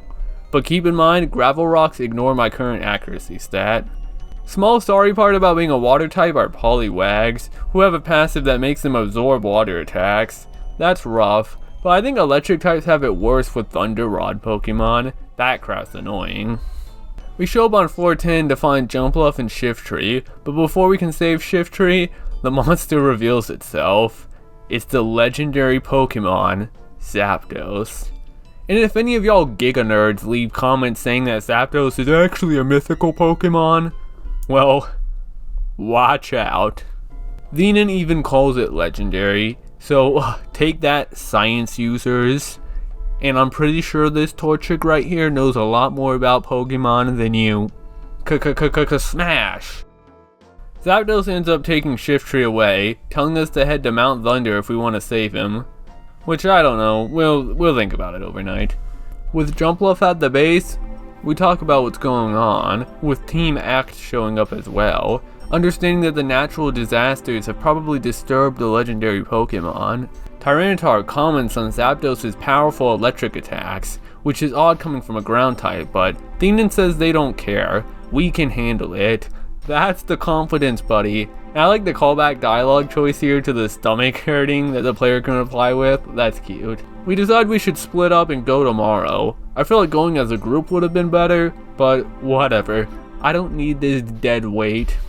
Funnily enough, I'm pretty sure I'm at the point of the game where I just stopped getting mail. Like, maybe I was supposed to store the mail or something, but we got a Shiftry to save. So now we're at Mount Thunder, and this is some good dungeon music. We know what we're here for, and we know what's waiting for us, so let's do this. Y'all might have noticed that we have a gamer among us. And yes, I did say among us. I'll say it again. Among us. What happened is I actually screwed around beforehand and recruited a Ladybug. Get used to seeing Claber, because they have what it takes to be very strong in this game, and I'll be using them for the rest of the game. Though sadly they don't have one of my favorite moves, Silver Wind, which they learn in Gen 4. So honestly I should have used them in Explorers instead, because Silver Wind is a hella busted move, and it shows the shift in the meta turning into moves that just hit everyone in a room. Speaking of Pokemon I really like, Cacnea is here too. And Cacnea is great, but Cacturn? Like, goofy pose, but darn are they cool as hell. I have a thing for cactus monsters, I'm easy. But sadly in this game, Cacturn's friend area is post-game, so oh well. Y'all might be looking at the fact that this is another Thunder dungeon like, Spacey, you said Water Starter was easy mode, but you're getting hit by all these electric dungeons. And that's the strat. They throw all the electric dungeons early at you, and then the real BS are the other type dungeons. You want hard mode? Pick a grass type. Though depending on the grass types you get, you can get Bullet Seed, and that's a game breaker. After floor 10, we arrive at a little checkpoint called Mount Thunder Mid. I know what y'all are thinking. Wow, Spacey, Mount Thunder is pretty mid. And please, just stop talking. The green grass, the blue skies. It's beautiful out there, baby. Just go. Anyways, these checkpoints recover all my PP, and if y'all laugh at that again, I'm gonna start calling it MP. Be careful. It's funny how these checkpoints show up in these dungeons, but not like the 40 or 90 floor dungeons. Mount Thunder Mid has some cool Pokemon. I always loved Gligar, and Ampharos, like, that's just a gamer. But yeah, Mount Thunder Mid is like 3 floors, so we're already at the top. Zapdos starts getting all mad. Here's another weird mystery dungeon thing where the boss or legendary Pokemon speak, and then the screen flashes, and then they speak again, and then another screen flash. It's corny but cute. But then Xenon low-key throws the fight by running up on Zapdos, so when the fight begins, they're separated from the party. I gave everyone rocks and we started recreating that scene in It, just pummeling the bird with rocks. I mean in It wasn't a bird getting pummeled, it was people, but there were still rocks. There's a tactic command that allows me to issue general directions for my teammates to go in, and I probably should have put Xenon to get away from there so they could join back up with us. But I mean, I'm a water type, Ladybug's a flying type, so if anyone's taking hits, it should be Xenon. And I just kept throwing berries at them to heal them. But then, tragedy struck.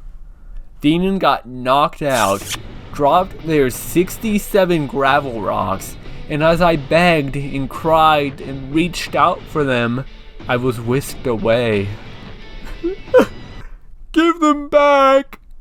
So yeah, we lost, but the game is nice, taking us back to the checkpoint, but now with less items, no held items, so we go up 3 floors just to die again. This is the rescue team death loop, where they somehow think that sending me back with less items and expecting me to grind or something for 3 floors will make the fight against Zapdos easier. Anyways, on the refight, the Enon is correctly positioned, allowing Kleber, that's the Ladybug, using Supersonic, confusing the boss. This is basically how I win every boss fight from here on out. Once they're confused, the fight is kinda over, as they just wander around while we snipe them with rocks. I'm telling you, this Ladybug is far better than my hero and partner. I like doused them in gummies too, which increased their max stats a ton. This is called setting up for post-game. We defeat Zapdos.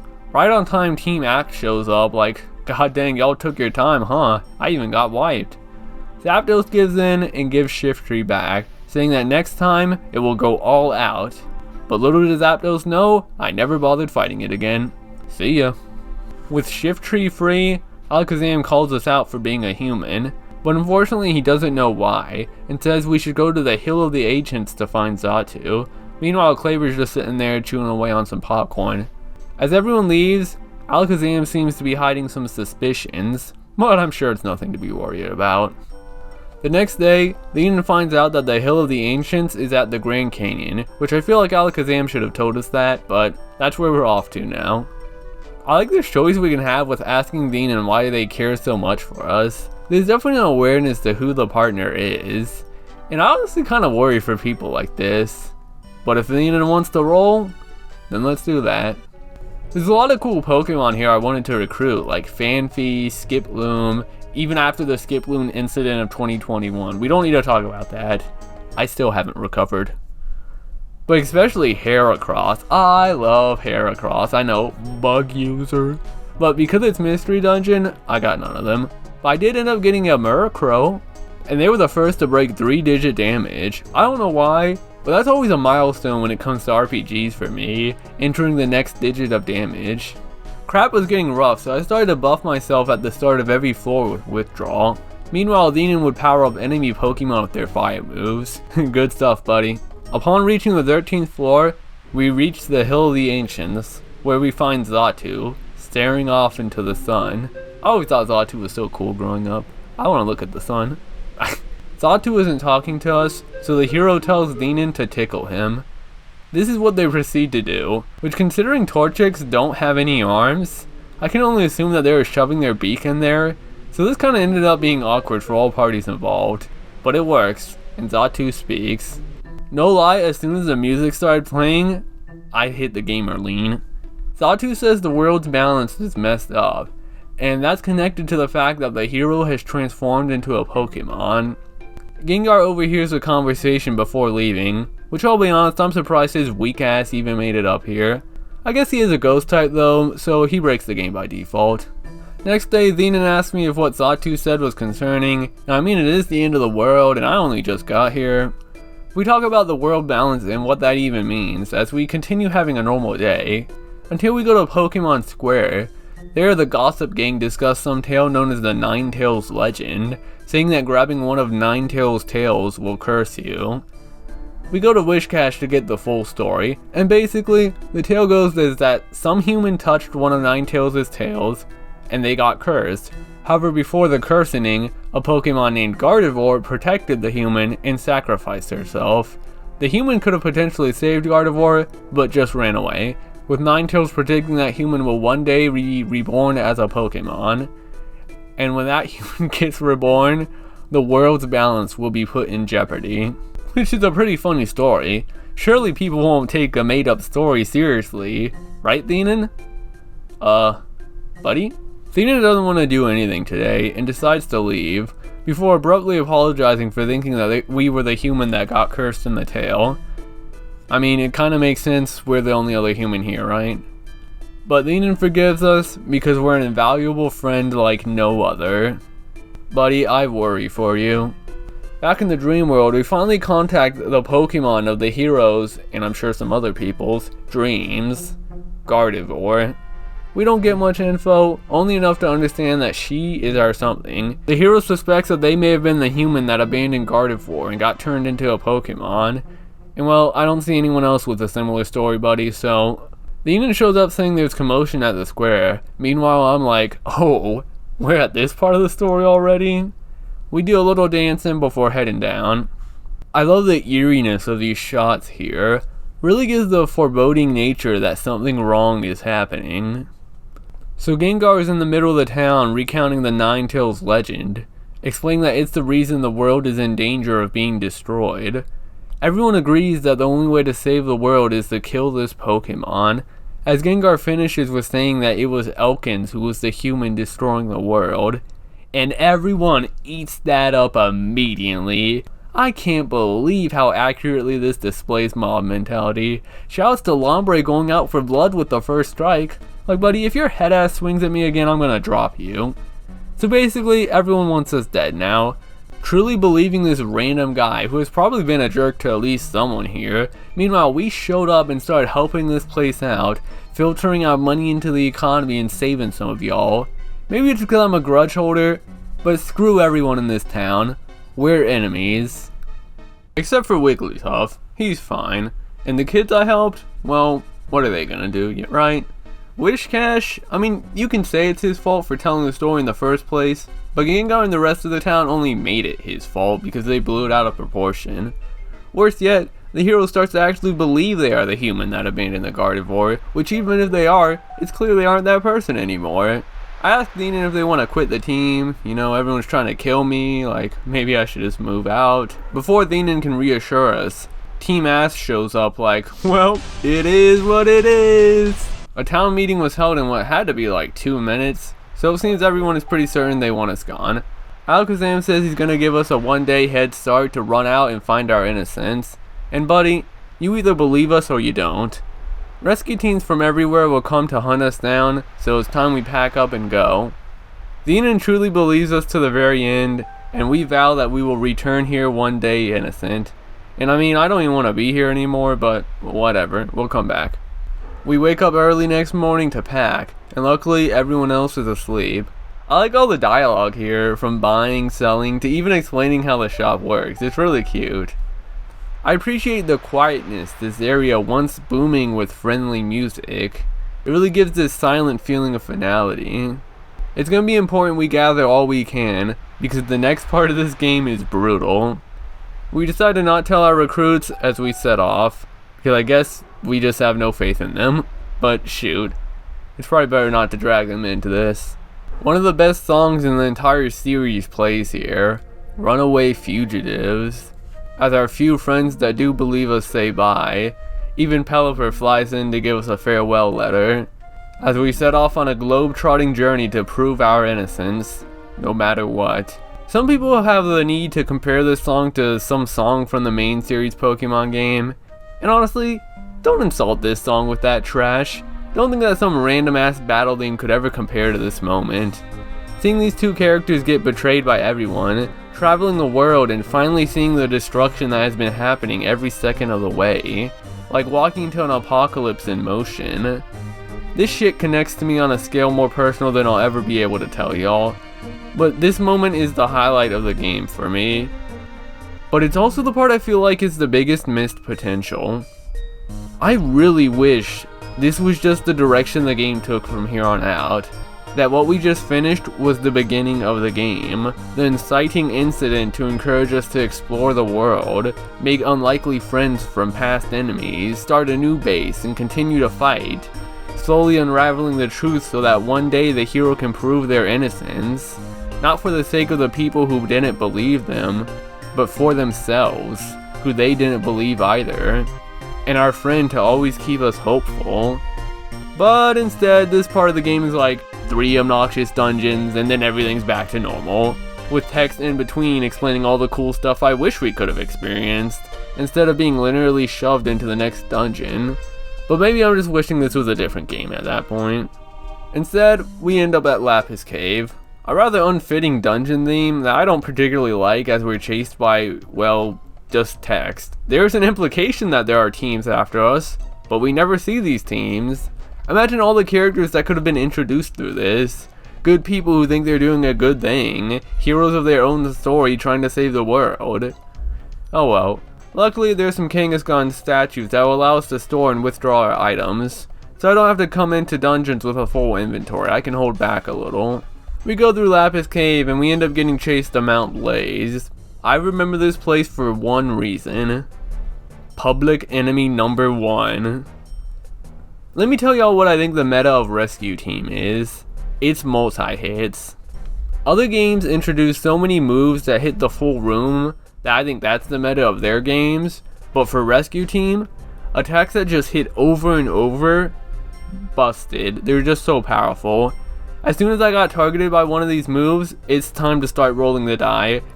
Because if these attacks hit over miss, it's over. Any Pokemon with a multi-hit attack in this game is instantly viable to carry through. So any enemy with one is public enemy number 1. It's red alert when Fearow shows up. I gotta use everything I got. Because I feel like this is a very easy spot to get stuck on. Because if I use all my Reviver Seeds, I may potentially get stuck having to level until I can just power through these dungeons. Which kinda happens in the next dungeon. But sticking to Mount Blaze, I really like the music. And this is where it's nice to be a water type. I got a good advantage over the Pokemon here. Always thought the mechanic and Rescue Team of some Pokemon being terrified and running away was weird. And also, luckily I don't need to worry too much about Fury Attack thanks to Withdraw protecting me. Upon reaching the top, we hear someone upset that their home is being messed up, yada yada yada, they don't know about the natural disasters, sleepo, sleepo, sleepo, it's Moltres. The birds are kinda nasty because they have agility, which is another game breaker, because if they use it, they double their speed, giving them an extra turn. So they can just use it again to get another extra turn, and this goes on until they're ultra comboing me. The AI doesn't typically use it too much in succession though. So already out the gate, we're getting nearly one-shotted. I have to tell Theenan to get out while I solo Moltres. I should have given them gravel rocks to snipe from afar, so that was my mistake. But this is what I mean by this part of the game being obscenely hard. Like, I just have to spend Reviver Seeds and hope I have some left for the next dungeon, which I don't. And that's basically what happens, just trading water guns and other attacks. Moltres is steamed coral, but Theenan explains we aren't causing the problem, and we're trying to figure out how to stop it, but we're also fugitives, and we're getting chased, and Moltres is like, This scene is actually pretty humorous. I like the look into my eyes, I'm telling the truth, and it's just like, and Moltres getting ready to leave, and we're like, oh crap, here we go, round 2. We promise we'll fix the problem, even though if it was that big of a deal, maybe the legendary Pokemon should be doing something about it. See ya, birdie. That's a birdie!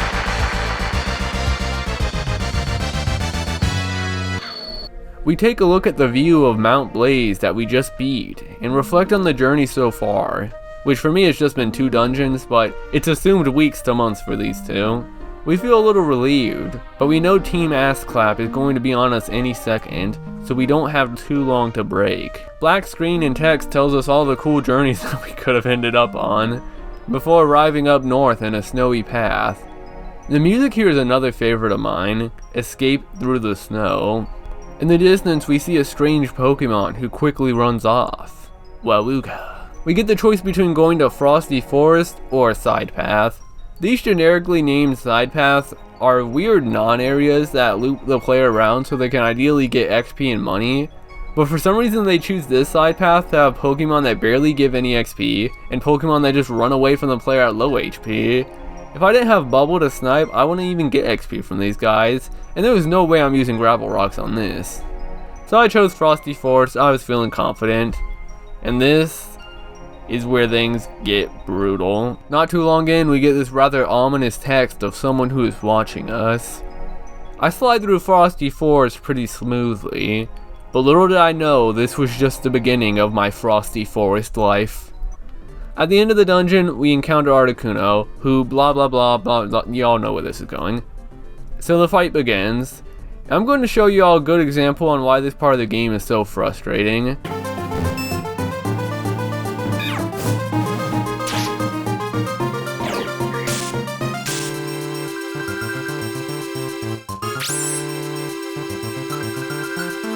And just like that, I'm back to the beginning. Let's analyze the situation. First of all, I didn't get healed before the boss, so that's a little strange. 2, Articuno has both agility and powder snow. What's powder snow?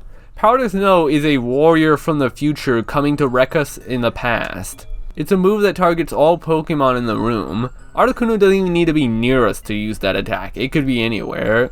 3, Demon got one-shotted by an ice attack. You know, not very effective. I haven't talked about what happens when the player faints in a dungeon, and Rescue Team is probably one of the more brutal games when it comes to it.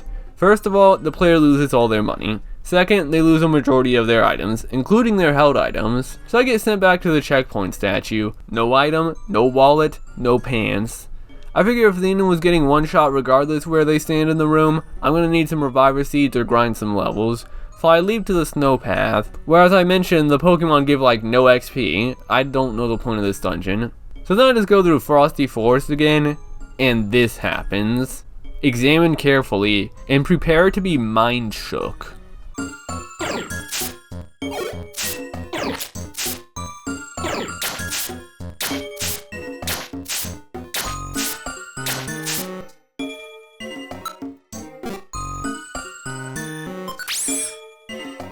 I'm gonna be honest, this entire playthrough was such a cursed run of the game, and this is what I mean when I say multi-hit attacks rule. Even if I was at full health, each one of those individual hits have a chance to crit, and there's not too much I can do about that. The game wasn't giving me reviver seeds or anything to do, and because of this, I just lost even more items. I go through this dungeon once more and it nearly happens again. What's going on? On the bright side, the second half of this dungeon isn't awful for grinding, but I can't use too much of my moves because I need to save PP for the boss, and failing the dungeon takes away my items so I don't have any more max elixirs to refill my attacks. I truly wonder how many people dropped the game at this point. In a stroke of luck, I found a link box, and I probably should have used it right before the boss, but still, at least I can increase my DPT, damage per turn, by linking my moves. I set Xenon to use Sand Attack to lower Articuno's accuracy, so if a Powder Snow does come out, we can dodge it. And y'all won't believe what happened in this fight. Powder Snow gets used, and while Xenon dodges it, I get hit and frozen! So I can't do anything, but don't worry, Xenon can carry, right? Well no, because I told them to use Sand Attack and only Sand Attack. And I can't do anything because I'm stuck in this blue trap rock. So Xenon once again gets one-shotted by a different move, and by this point I'm wondering if I should even do a retrospective on this series. Third time's the charm. And guess what the big difference was? I have this move called Hidden Power, and it's a move that random attributes every time I enter a dungeon, which includes being kicked out. So last time it wasn't very effective, but this time it was super effective. So using this newfound luck, I still lose because I got hit by Powder Snow. Oh my! This time I finally won because I got good hidden power luck and used my torrent ability to deal more water damage when I'm low on health. And also we didn't get Powder Snowed. Freedom. Articuno is getting upset because the forest is getting warmer and blames us. Like, buddy, that's just global warming. But Articuno is a climate change denier, so we're screwed. But before we can get Powder Snow to hell, that mysterious Pokemon from before, Absol, shows up. Absol says our words are true, and that the world is getting messed up, homie. They have the ability to detect calamities, remember that, and believe these calamities are unlike any other. So Articuno just lets us pass if we promise to stop the calamities. You know, if it's that big of a concern, how about you try helping out? Legendary Pokemon, am I right? Absol considers the situation, and seeing how we share the same goal, they decide to join forces with us. Let me lend you my powers. Yep. That's the last line of dialogue Absol says for the rest of the game. Really? This Pokemon that had the ability to sense calamities had so much potential, but they just show up to stop Articuno from crying? I wouldn't be surprised if they had more dialogue in Super Mystery Dungeon. Here, they feel more like a tool, like the devs just made this character up so the player can have a third party member. I feel like in another world, Absol had the potential to, while not be the same tier, possibly be the Grovile of this game, or just a really cool side character who shows up and helps the party.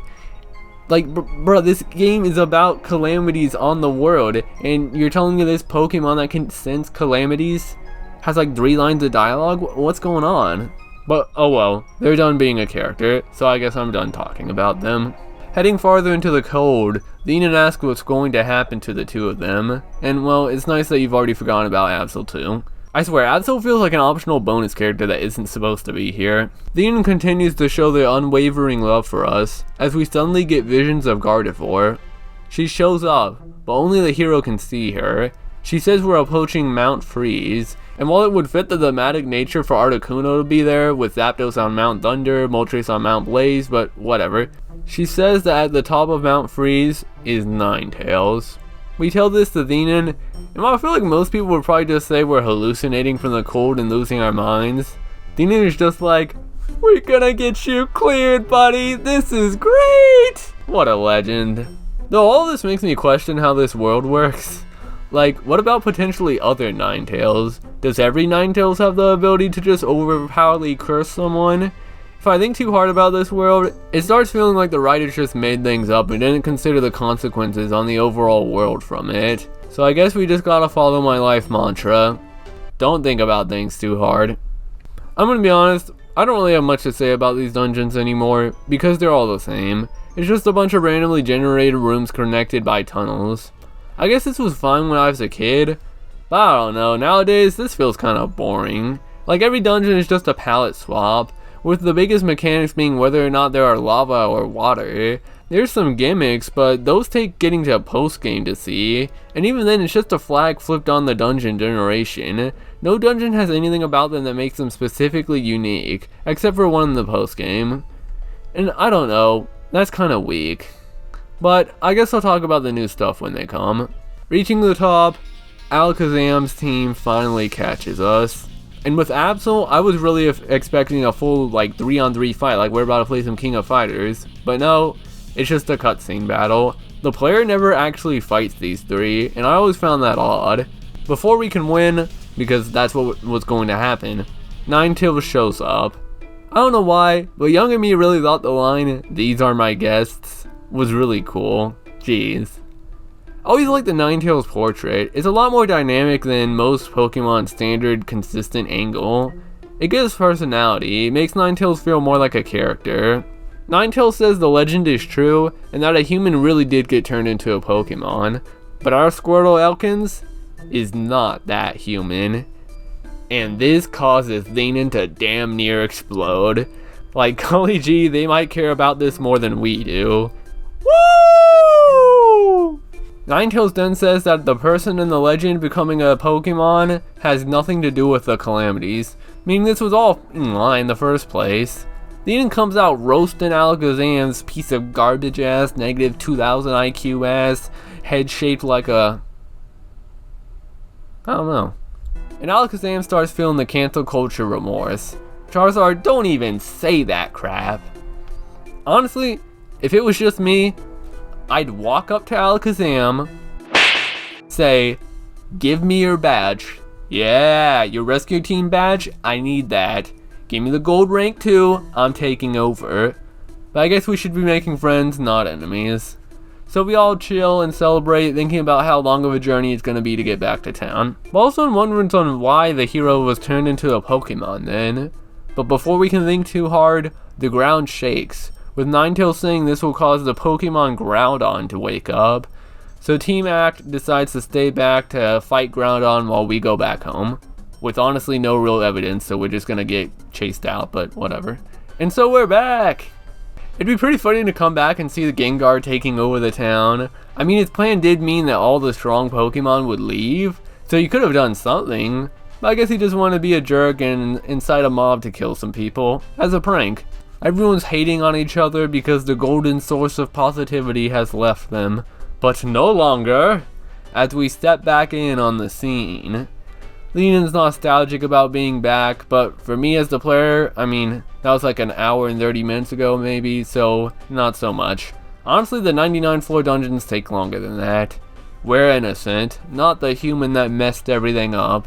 Gengar asks for evidence, and hey Absol, you want to say something? You know, be helpful in any way? Why are you even here? I mean, to be fair, Gengar never had evidence to begin with.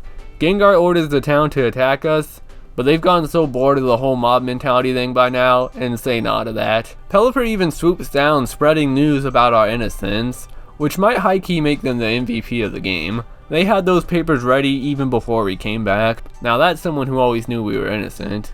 Gengar, whatever the hell his plan was, gets chased out of town by the denizens, though he ran up to the north with Wishcash, which is sort of a dead end, so I can only assume he and his team got bashed. With everything sorted out, we decide to go back, get some rest, and revive our rescue team.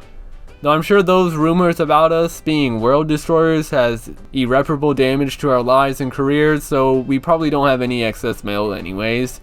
So many things haven't returned to normal. Nah, why was Absol in this cutscene? Like, seriously, were they planning on doing something with this character? They just sit there. They're just sitting there. They could have at least made a case for us. Regardless, the next day comes, and we're back to our normal stuff. Everyone in town apologizes, and I mean, would you be apologizing to my corpse too if I really did die? Screw off. Grudge firmly grasped. And if y'all are really sorry, how about you pay me back? 50% on the Kecleon store.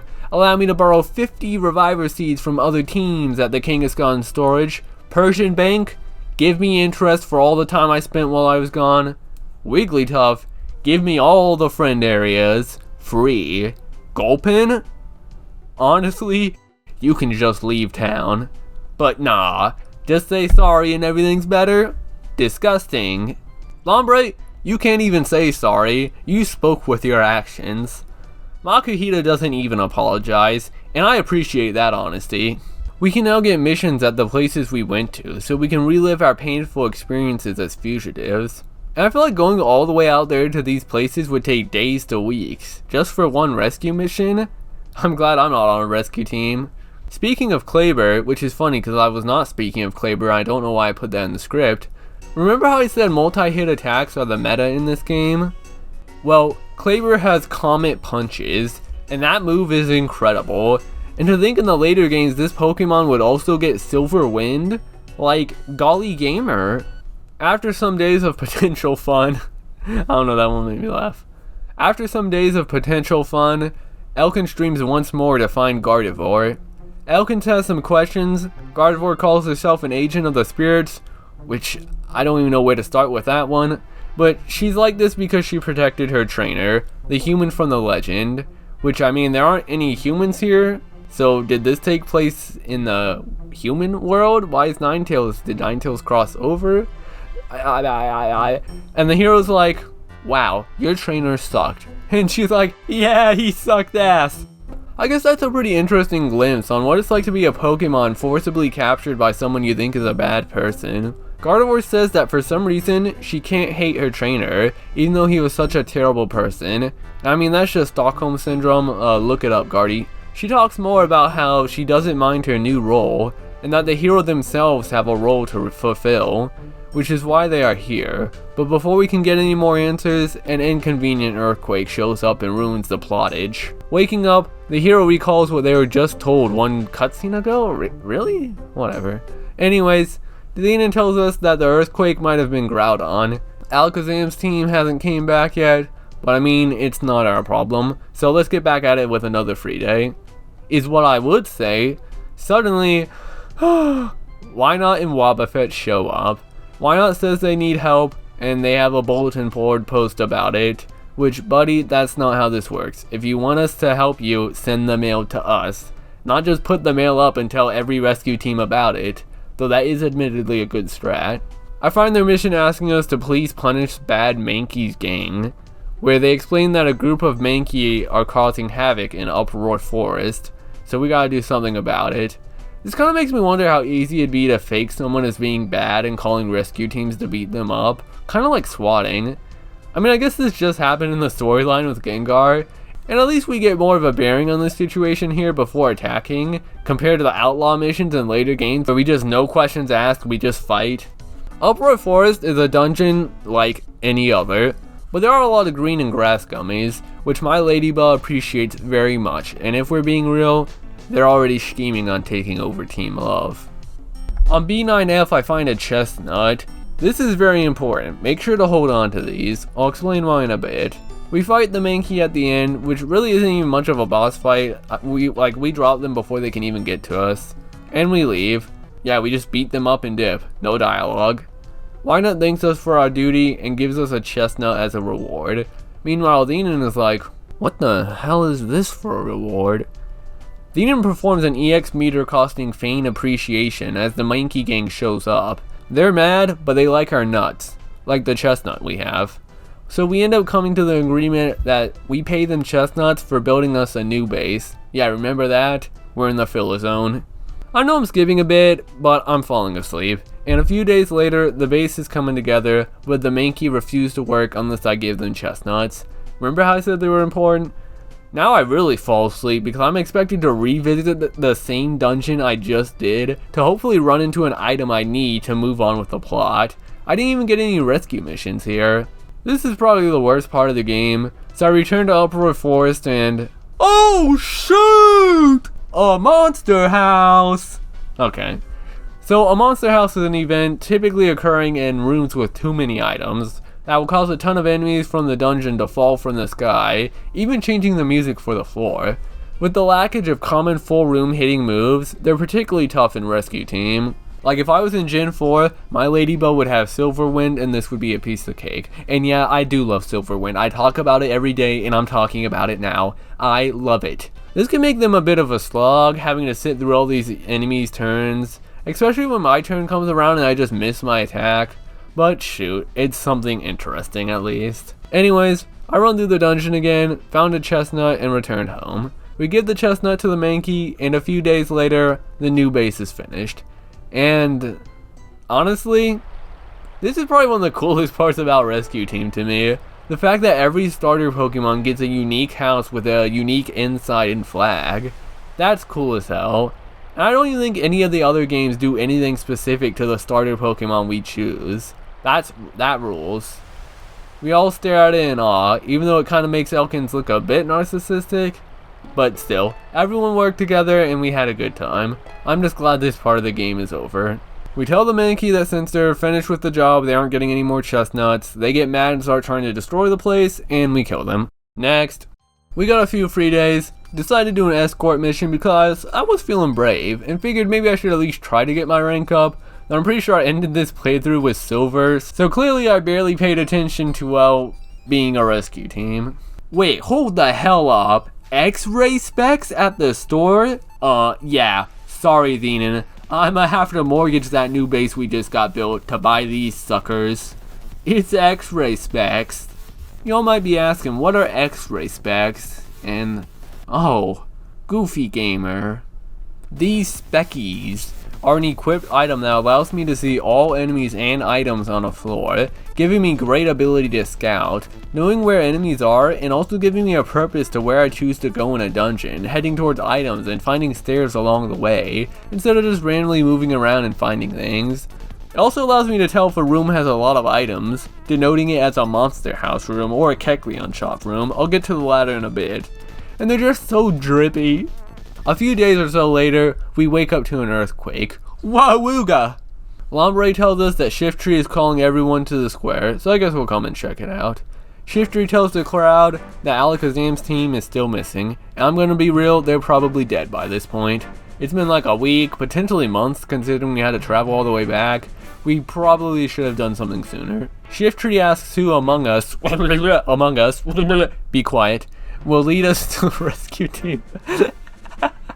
Will lead the rescue team to save Alakazam's team.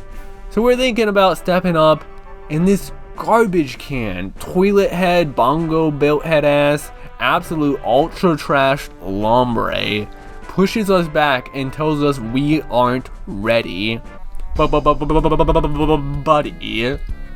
why do you exist? This might be my least favorite mystery dungeon character. Absolutely awful. We didn't ask for your advice.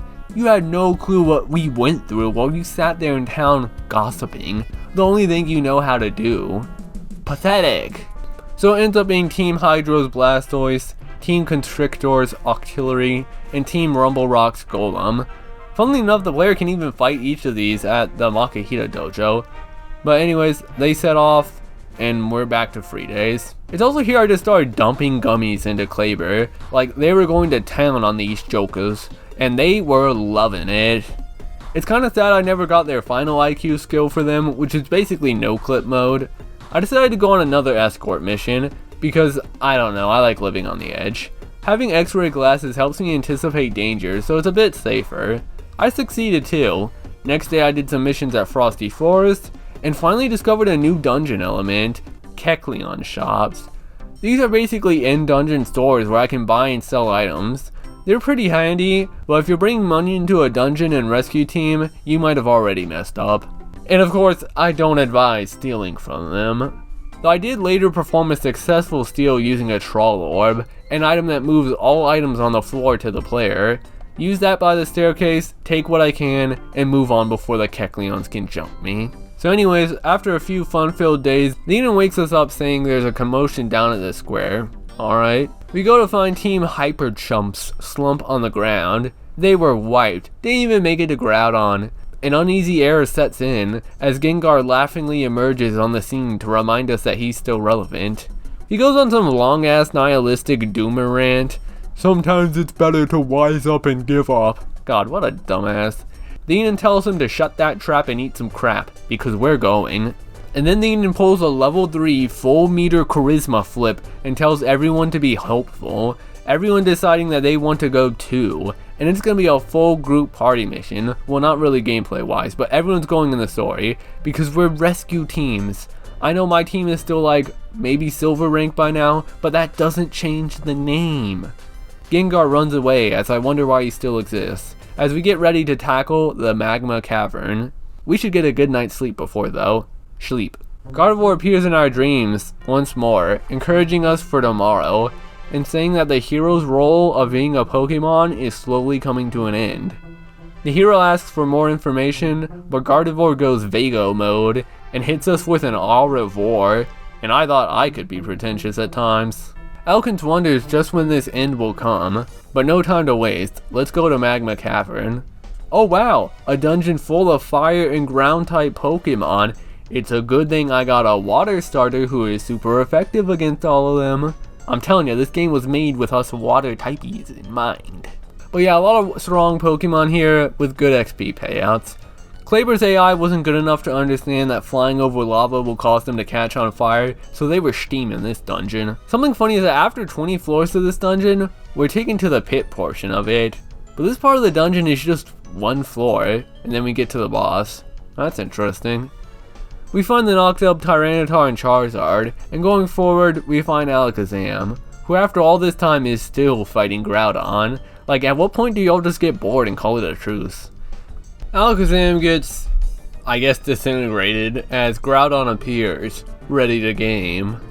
Positioning is a little messed up, with Kleber in the back unable to attack. Maybe I should have given them rocks, but I was in prime position to spam bubble at Groudon. So I decided to throw silver spikes instead, due to having my water gun and bubble linked. Groudon has ancient power, which is scary as hell, being able to RNG chance increase all of Groudon's stats, which includes doubling its speed, giving it another turn to potentially roll. A bit into the fight I tagged Kleber in. Comet punches were useless, but Supersonic was huge. We really ended up bullying Groudon, just chasing the poor confused thing around. It was important to make sure that Kleber was available for Supersonicking. It probably would have been more optimal not to chase the confused Groudon and instead just give everyone rocks to throw, but my only loss was Deanon using a Reviver Seed after getting knocked out by Ancient Power. Other than that, not bad. We save Alakazam's team and return back to the square. Everyone daps us up, yeah, it was easy. Suddenly white flashes indicate that we are receiving a telepathic message from Xatu. Xatu calls of a falling star heading towards us. Xatu believes the balance of the world was thrown off because of this star. This is really coming out of nowhere, but if the star lands, we're screwed. So Xatu suggests talking to Rayquaza to help stop it. It's decided that using their psychic powers, they'll teleport us to the sky to meet with Rayquaza. You know, Always thought this scene could have been a pretty good moment for Absol to shine. As a Pokemon who senses disasters, they could have forecalled the appearance of this falling star. But oh well.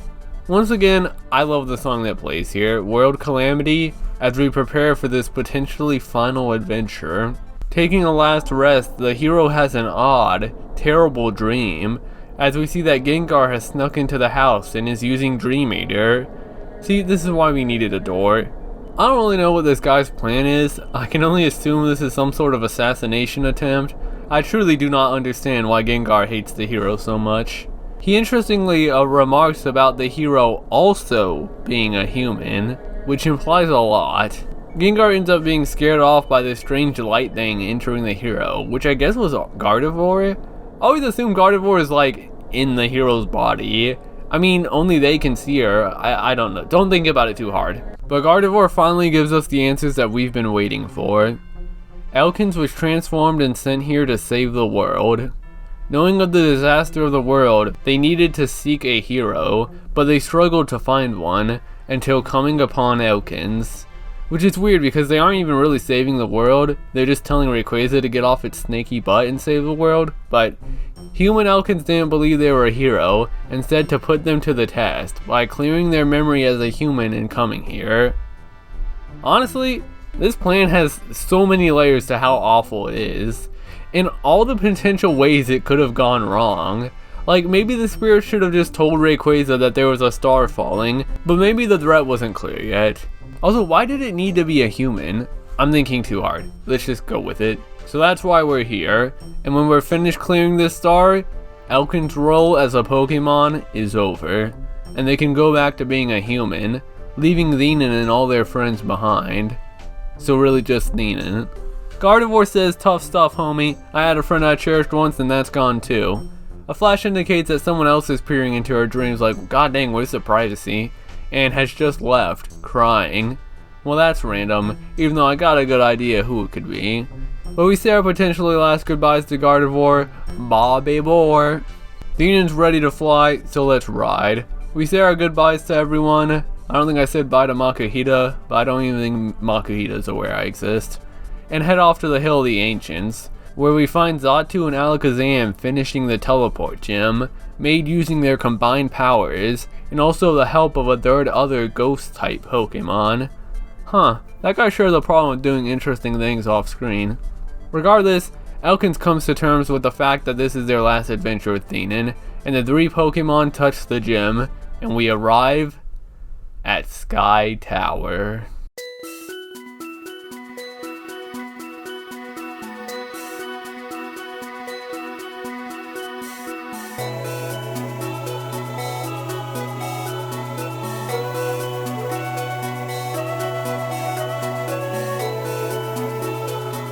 Golly, it feels nice getting blasted by this jammer. Honestly, I'm pumped for this. I feel like the other Mystery Dungeon games don't capture the absolute challenge that this dungeon is. 34 floors, strong Pokemon, BS ghost types no clipping out of bounds attacking us when we can't hit them. Like, the player really needs to prepare for this dungeon. Get the max elixirs, reviver seeds, and cop some apples. This is gonna be good. Catch this legendary goofy moment on floor 5 where I skipped past the staircase because I saw some goodies, only to get blasted by a monster house. Honestly, should have just told my allies to run away so we could mad dash to the stairs rather than fight this, but whatever. Though hearing the Sky Tower song being interrupted by the monster house theme is kinda upsetting. Shed Ninja, which has been pointed out to me as the actual strongest Pokemon in Mystery Dungeon in the comments on my Iceberg video, resides here. Shedinja takes no damage from anything that isn't super effective against it, but it has low health, so I say F that, chuck a gravel rock, and insta-bonk it. Gets basically no XP though, bummer. I'm kinda sad I didn't end up recruiting a Shuppet though. I want to get a ghost type for one of these games. I need to experience what I've been missing out on. Near the top, the weather starts getting wild. I never really mentioned this, but floors and dungeons have a chance to have different weather types. I didn't mention this because I don't really understand what a lot of these do. Like, I get sunny, rainy, hail, sandstorm, but I don't remember Pokemon casting cloudy day or making it snowy. I feel like my dream starter for Mystery Dungeon is to just be a normal type Pokemon. Then I don't have to worry or care about all these random mechanics. I can just live chill and breezy until some buff dude punches me in the face. Kleber sadly didn't make it to the top. For some reason they didn't use a reviver seed when they got knocked out, which really angered me. But that's because they didn't have the IQ skill known as Item Master turned on. So this was my fault, and it's something that really ends up biting me in the butt later on in the post game. Watch out. Me. So we're ending this with just Elkins and Theenan, Hero and Partner, Torchic and Squirtle, Gamer and Gamer. Theenan tells Rayquaza we need help, and probably should have mentioned the star falling and killing everyone, because Rayquaza doesn't even give us the chance to say anything anymore. It's fight time. This final boss theme, Defy the Legends, is so good that it just becomes a standard boss theme in other games. Y'all should hear the version in the remake, where it's just a loud ass triangle overtaking all the other instruments. That honestly sounds like the kind of sound mixing in my songs. But anyways, unlike all y'all losers, I'm gonna fight this battle nice, fair, and honest. Because my only real cheese was Kleber confused and, well, they dipped. Y'all might have noticed I'm at half health, and that's tough luck, because this game doesn't heal the player before boss fights. For some reason, I'm still trying to put bosses to sleep, and even though it never worked, oh just kidding, this time it did work. So I used this as an opportunity to heal. The sleep seed even worked a second time. So remember how I said I was going to do this fight honestly? Well, that was a joke. So I found this TM on the dungeon for Protect, and I promise that TM is the only reason I won this fight. Because guess what, baby, I'm invincible. God, it's so easy to break boss fights. Rayquaza also got burned, making them take damage and deal less physical damage. I realized the problem is that Theenan kept getting tapped, so I said screw off gamer, we're doing this 1v1 style. I try to give Theenan a throwable, but I can't give items to far away teammates. So Protect isn't perfect, it lasts a few turns, but rebuffing myself with it has a chance to miss. See y'all? It's not broken, I promise. Plus, Rayquaza has Dragon Dance, and that's like Agility but more broken, alongside Ancient Power, so it's just a cheater fight. And what y'all are seeing is basically how the entire fight went for me. We defeat Rayquaza. As the clouds begin to shake, I can't believe all Theenan needed to say was, hey, look up. Though honestly, if it was right above Rayquaza, I feel like they would have done something about this regardless. Rayquaza says that if it uses its Hyper Beam, we'll probably die, and Theenan's like, yeah, we kinda figured we were gonna die anyways, and Rayquaza's like, word. Take charge of your destiny!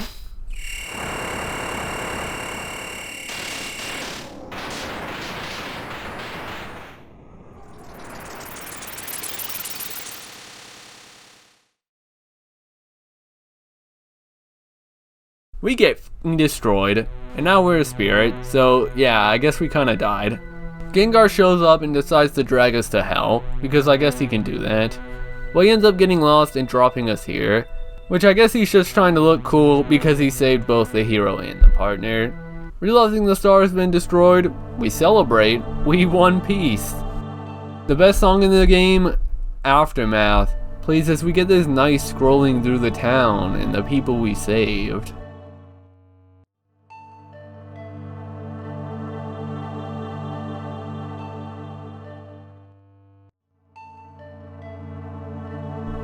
As part of the celebration, Blastoise suggests blasting Lombre with water, and I couldn't agree more. Get that ass. Meanwhile, Gardevoir tells Elkins that their role has ended, and it's time to go back. Well, shoot. It's time to say our goodbyes.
Dang, this must have shattered kids back then.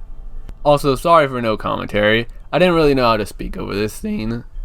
But yeah, that's Pokemon Mystery Dungeon Rescue Team. Pretty solid ending, one that I have a feeling we'll be getting a tad used to as this marathon goes on. So I'm sure by now y'all are jumping in your seats, shaking and popping off. It's time for Explore the Sky! Yay! And, Gamester? Might want to check that video time. This is a Pokemon Mystery Dungeon game. Credits? Like, buddy, that's the halfway point. And for Rescue Team, I'd say most of the game is post-game. But I'll be honest, I'm not doing everything. In fact, there's only one thing I want to do, but I wasn't sure how to do it, so I ended up getting wrapped in other post-game shenanigans. So before heading to post-game, I figured it'd be best to put a little chill intermission. This won't be too long, but I can just talk about some random stuff. I think this break is necessary. For example, it was pointed out to me that there's this interesting glitch in Rescue Team by this person here, that apparently holding the shoulder buttons would cause Pokemon to stay translucent indefinitely until I let go. I'm not even sure if there's footage of that out there, so I went on the Blue Rescue Team to check it out, but I just couldn't get it to work. How it works is that there is a specific frame after defeating a Pokemon that I have to hold down both shoulder buttons. I just couldn't get it to work though, but I was determined. So I booted up Red Rescue Team, tried it there, because maybe it's a Red Rescue Team exclusive thing only, right? Well, I tried, I definitely tried, I really did, and well, yeah, it works.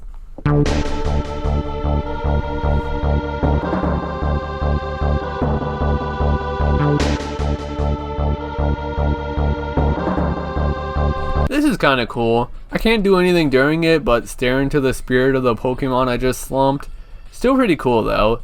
I think the R button is the only one that needs to be held down, as releasing L does nothing here, but R releases the spirit. I don't know, this is neat, right? This is a neato moment. But now to just go into random things. There is some dialogue somewhere in the game that referenced some sort of animal, bird I believe. And I thought that was pretty interesting. Of course, the birds could just be referring to bird Pokemon, but it's interesting to think if there are normal animals in the world living amongst the Pokemon. One thing I also always found interesting about Mystery Dungeon, potentially being the most represented in Rescue Team, were humans. There's always an ambiguous wonder to how these Pokemon know what humans are, and some of the friend areas in Rescue Team could potentially represent these abandoned places. Like humans were once here, though of course it's been shown that Pokemon can build as well. But I always like the kind of apocalyptic look that some of these places had.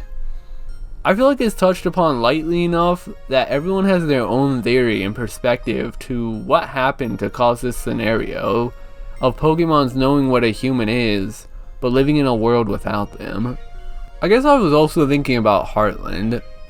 I don't know if anyone's actually curious about my whole PMD universe I created when I was younger, and all my ideas and darker takes on Pokemon, but shoot. I think about that more sometimes. I hope they're well. To get dark for a moment and a bit more serious, a part of me kinda didn't want to do this. To go back through these games, I feel like it puts my memories at risk. I have kind of a fear that I may destroy my pleasant memories of these games going back. Because when I think back to them, I really don't have much for memories. It's just this glowing ball of warmth and comfort, like this is a good game. These are great games. Y'all ever have something like that? A thing that you can look back on positively, in the midst of darkness, a shining light you can always find your way to.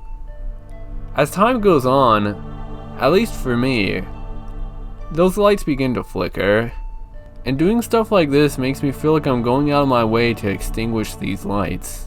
To cut the wires connected to me and my past self. It's not to say I really cherished much when I was young.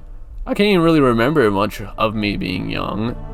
But I don't know if it's emotionally good to look back and destroy that younger self. But if it's a good thing to leave the past as is, maybe it's also a good thing to face the past and evaluate it in the present. In some ways I feel like there's an ever-growing fire, slowly spreading to me every second of every day, something I can never outrun. And maybe that's what I'm doing now. Running towards the flames to salvage what I can, to bring it to the present, and attempt to preserve it for the future. I'm fighting a battle, I just don't know against who. I know I said I wouldn't do this, but the person who typed that part of the script did so a couple days ago, so it's not who I am now. But Explorers of Sky, I love that game. I can think back to its messages and the experiences I had with it, back when things weren't so dark and I didn't need to cling to such lights. Imagine if I came back to it, and I just didn't feel the same anymore. I would destroy the experience of it from my mind, with nothing but ruins left. No replacement, just went out of my way to stomp on my sandcastle. Maybe a part of growing up is finding new memories and experiences to have. But I don't really think I'm the kind of person to have experiences anymore. I just need to keep on running, until I get to that point of peace where I can finally start existing again. Maybe a part of growing up is finding new memories and experiences to have. What represents who you are now, and what brought you there. But I think it's time I start my travel once more. Because if I'm not working, I'm wasting. So one final topic I want to touch upon before we move on. Looking at Rescue Team and the series as a whole, I always took a lot of the main characters of Mystery Dungeons to be the sort of people who have pretty awful lives, and were finally one day given the chance to leave the world to somewhere else, somewhere magical. Like, I don't find it weird that the main character in Rescue Team says that even though they've lived many years as a human, the short time they spent here as a Pokemon has far more meaning to them. Them and their irreplaceable friend, someone who holds more value than the main character's potential family or friends. Maybe that's one of the biggest things I can gauge from playing these games nowadays.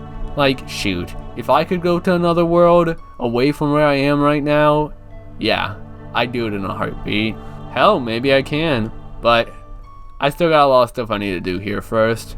Speaking of which, come on, we gotta do post-game, baby! So by sheer will of love for this world that they've gotten to know, the hero returns to their house, with everyone standing around it wondering who's gonna call dibs on it. But we're back, baby. Come on, Deanon, you think I'd leave ya? Get real. End? More like start, my gamer. Our journey may be over, but new adventures begin. Okay. Legendary Pokemon from all corners are hitting the scene. Nice, okay, that sounds cool. Don't go away. Yeah, please, don't leave. This video isn't over yet, I swear, keep watching. I mean, shoot, just look at our save file. We beat these bosses, but I'm pretty sure this stretches across the whole menu. We got our work cut out for us. But once again, I'm not doing everything for postgame. There's one story event I plan on doing, and if I get wrapped up in anything else, then I'll do it too. I've got a lot of mystery dungeoning to do, and I don't want to burn myself out too fast. So no, I'm not doing any 99.4 dungeons.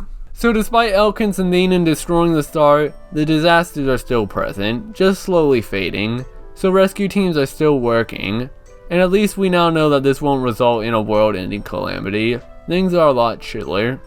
We wake up to Deanon saying it's back to the grind. So, guess nothing's changed, huh? Speaking of change, going out, Caterpie and Metapod tell us that Snubbull has undergone some sort of transformation. We head to Wishcatcher's Pond to find Granbull.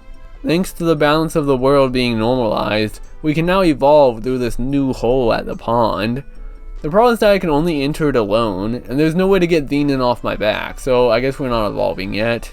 I think there's an interesting topic here brought up, with Granbull talking about his new name from evolution, and how Granbulls have different personalities from Snubbulls.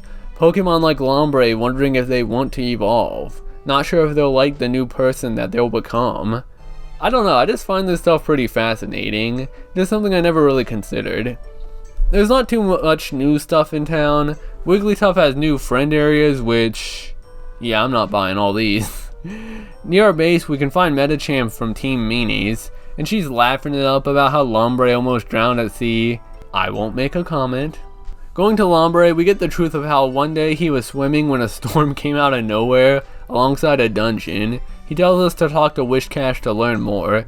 Wishcash says this dungeon is called Stormy Sea, and the only way to get there is with the hidden machine dive, which must either be in my inventory, where I can potentially lose it, causing me to go through another dungeon known as Solar Cave to get it back, or I can just learn the move since I'm a water type. Dive is one move, but not too far from now, there will be more dungeons that require me to have the water type move Surf to go to as well. It's stuff like this that makes me believe that being a water type, or at least having a water partner, is a big advantage in Rescue Team. Speaking of HMs, using the HM Fly is the only way that we can get back to Sky Tower, which sucks because I wanted to get a ghost type and I never went back there. And that's because I never found the Fly HM, because that requires doing a mission to get a friend area. So basically, randomly, I might get a quest that will give me a new friend area, and these can't be bought from Wigglytuff, and some have stories and events with them, but it's just luck if they show up or not. This, alongside the exclusive Pokemon, is a good example of what I mean when I say using Wonder Code generators to just guarantee these friend areas and not deal with RNG isn't a bad idea. But with all set, well, I guess we'll head out to Stormy Sea. However, upon trying to leave, Theenan stops us, saying with the multitude of dungeons our teams may be facing, it won't always be best if just us goes, which enables us to finally make any Pokemon we want our leader, and choose any Pokemon we want as our partners. Hell yeah. This opens up a lot for this game. This is why the post games of these games can be so fun. It's so tiring having to play as the same Pokemon the whole game. And there's even new strats opened up. Some dungeons, I don't know why it's only some dungeons, that's an L, but some dungeons allow me to switch leaders mid-dungeon, which is helpful if we get split up and I see one partner is at a staircase room, or if a separate partner is about to get into a tough fight, I can quickly swap to them, handle things, and swap back. Or switching Pokemon when my current one's belly gets low, because each have their own individual bellies. Use one Pokemon for mob clearing but switch to a different one when it's boss time. I always found this to make the game so much more interesting. So yeah, we have the freedom to be whoever we want, and to also evolve. Elkins is now a War Turtle, who will stay as a War Turtle for the rest of the game because mid-evolutions are best. Torchic a Combustion, and Ladybug a Ladian.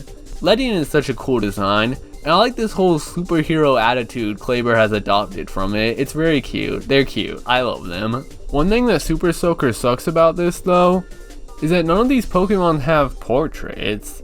So whenever Theenan or Elkins talk now, there's no portrait. Even their attitudes when being talked to or leveling up doesn't feel like their character anymore. It just seems more generic. Later games are better at handling this. This is off topic. It made me think of the PMD collab sprite Respiratory. That site is so rad. It's cool that the Explores the Sky randomizer even uses these for randomizing NPC and starter Pokemon. It kind of makes me wish these games stayed sprite based. Really cool site. And I kind of wish there was a mod that would like a hack for the original blue and red rescue team that would put these portraits in. But I don't know how any of that works, so maybe it's not possible. With that in mind, y'all ready for Stormy Sea? This dungeon got me fucked up. First of all, 40 floors, which might seem a lot, but that's kind of like the norm from here on out. I actually kind of missed that about the post-game dungeons and the sequel games. They all feel kind of underwhelming to the ones here, but Rescue Team post-game can get exhausting because of this. Secondly, the music is actually pretty good. I like this song. Since we're in the post-game, dungeons suddenly get a spike in dropping all sorts of new items. Stuff like the Pass Scarf that's probably Broco, and I remember having fun with the Warp Scarf back then, but I just stuck to the Specky. Also, I decided to roll with Ledian this time, because they are just substantially stronger than my hero and partner. They didn't really got in the way here. If it was just me and War Turtle, we could freely cross all these dark water patches, but oh well. The move Dive is pretty interesting as it can only be used in water, which includes water tiles in other dungeons, and water floors like this one. So in other words, it's pretty useless. And because HMs are infinite use items, if I'm not going to this dungeon, I usually swap Elkins out for a different move. That being Surf, but we aren't at that part yet. Also, peep this luck. Starting with the 13th floor of Stormy Sea, I just kept spawning in the room with the staircase. It's funny to think that I potentially saved like 10 minutes because I got lucky. By the 16th floor and for the rest of the dungeon, the song gets replaced by the one from Lapis Cave, which I and seemingly other commenters do not appreciate. Like, I don't get it. The Stormy Sea song is exclusive for this 40th floor dungeon, but by the 16th floor, they replace it with this annoying song already used in another dungeon. Game dev moment. Anyways, Spheal is broken as hell. First of all, it has Powder Snow, but then it also has Ice Ball. Look at this move. It does more damage every time it hits until it misses. Rollout functions the same way in this game. I think it was pretty obvious that I was pretty underleveled for this dungeon, so I got slumped. Which, because I lost, also meant I lost my held items, so there goes the X-ray specs. But luckily, I've got backup. I needed to get stronger though, so I headed towards the one person I never thought I'd see again. Makuhita. So the dojo has a bunch of dungeons for specific types, but doing the team ones at the end are ideal. Just a few floors and a group fight at the end. I used to grind Team Hydro all the time. I think that's the best for XP. But beating all these for the first time gives the player a ginseng. I mentioned this item earlier, but I never explained it. Using a ginseng will upgrade the power of the currently set move on a Pokemon. This is a pretty early idea of what will be showing up in later mystery dungeon games, upgrading Pokemon attacks. Upgrading will cause the move to have a plus number next to their name, and the ginseng itself can increase a move by 1, 2, or 3. The 3 is rare, but I actually got it when I later decided to just spam upgrade Comet Punches. It's a good move. I wasn't getting a lot of XP and I was getting bored, so with the newfound, something, I went back to Stormy Sea. But this time, I make it to the 40th floor, where we encounter Kyogre, Lord of the Sea. Witness my awesome power. Okay, buddy. The weather is rainy, which is nice for water types, but Kyogre is one too. Thankfully, I have Protect and Supersonic, so this fight was a breeze. And that's it. Fight ends, we leave dungeon. Okay. Maybe it's because I started clearing out my mailbox, but I began to get these beginner butt tips about using seeds and elemental weaknesses. Weird. I go back to town and Alakazam is simping for Lucario, but to be honest, who isn't? Unpause. By this point, I won't lie, I wasn't really sure what to do. So I sort of just screwed around with missions before eventually looking up that I should go to Solar Cave to grab Surf. It's on floor 20 as a guaranteed grab, so I get that real quick. Y'all will be noticing strange spaces on the ground by now. These are a pretty infamous part of Mystery Dungeon, surprisingly hiding in the shadows until post-game for Rescue Team.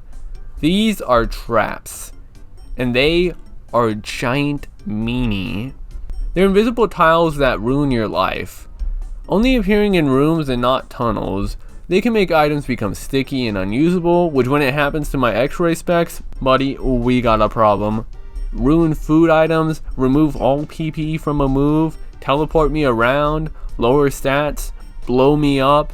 These are kind of like artificial BS difficulty, but there are ways to get around them. Doing bump attacks can reveal them, so I could slowly travel across the world, bumping in every room I go into, but I don't feel like playing like a Pop-Tart. The bump is useful because if there's one trap in a room, there's likely at least 2 others. Another annoying thing is that while allies can't first activate a trap, like make them appear, they can reactivate them, and they will, unless I grind their IQ to get Trap Avoider, and that's annoying, to the point of throwing when they start re-triggering things like explosion traps. I guess in other words, the game becomes a lot more funny, but I'm not laughing. I grab Surf. In this game, it doesn't target everyone in the room, including partners. It's just a simple in-front water attack. Whether or not that's a plus or a minus is on y'all. The next day in the square, we see Spinda, one of the coolest Pokemon, tottering about before going sleep. We take them back to the base, where they've been traveling to learn of the Mirage Pokemon. You know, it's funny how the Spinda gets a portrait, but we don't. They give up though and give us the torch to carry on, in the form of the clear wing. Wow wooga! They tell us it's connected to the Mirage Pokemon, and then they leave, just to chill in town all sad like.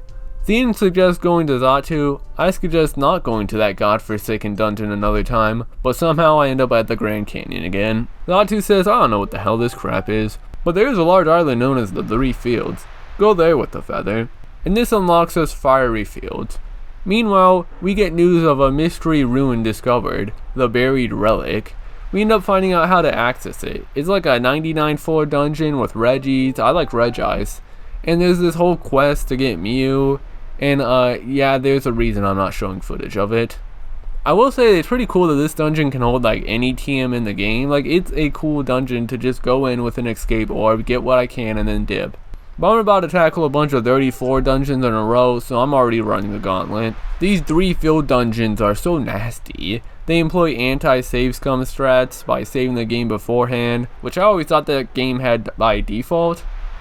Cause I'm pretty sure I think if the player tries to reload the save after losing, it punishes them by taking all their items and money. I mean, they lose all their money regardless, but... Okay, Fiery Field. Fiery Field is a dungeon full of fire Pokemon, and damn it, Kleber! Bad bug! Even being a water type kinda sucks here due to how often sunny weather shows up, which super weakens water type moves. Also, I don't know if it affects accuracy, but I was missing moves like 4 times in a row, over and over. Very odd when I play the game and I get punished for it. It's a tough 30 floors, Thean gets slept along the way, but we reach Entei. This fight is a good example on why Protect can suck.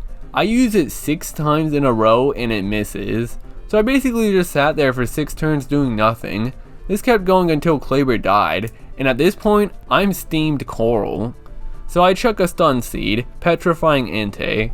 Petrification cannot be broken until that Pokemon is attacked again, which yes means I could spam buffs and insta-kill a fool, but I didn't have any buffs. So Entei is petrified. I took the time to go to the back of the room, full regen myself, then go forward to grab Kleber's sunglasses, then once again march to the back of the room, protect myself, eat a quick seed to double my speed, equip Kleber's sunglasses, and unleash the reckoning. The bubbles rained down as Entei approached, and our 1v1 began, full of protects and surfs. I was on my last legs with no reviver seeds. I got extremely lucky with Entei double missing while I had my torrent buff, letting me do big damage. I slap Entei, give it my wing, it crisps it up, tells me to go to Lightning Field, and y'all can already guess the formula we're going through now. In the mail, I get a mission telling me to deliver a scope lens to the 39th floor of Stormy Sea. What an absolute joke of a mission. I have to go through that dungeon again, give an extremely useful item that increases my crit chance. Yeah, oh crap, it's for a friend area. God dang it. Oh wow, I sure enjoy Rescue Team postgame. Enjoy your garbage and never speak to me again, pillow swine. At least I got a feel here. They'll come to play in a bit. But getting this friend area allows us to access Sky Blue Plains, which also unlocks a special mission that will show up at the job board, so let's do that. A Smeargle wants us to head to floor 15 of a dungeon called Halloween Forest. They say they want to be an artist and are running away because they don't want to be an adult, or something like that. Alright. The dungeon is pretty easy. It turns into like a cave halfway through, which is when these dungeons started feeling more like mystery dungeon randomizers to me. Like, the backgrounds are losing cohesion. This isn't a forest. At the end we find Smeargle and save him. No boss required.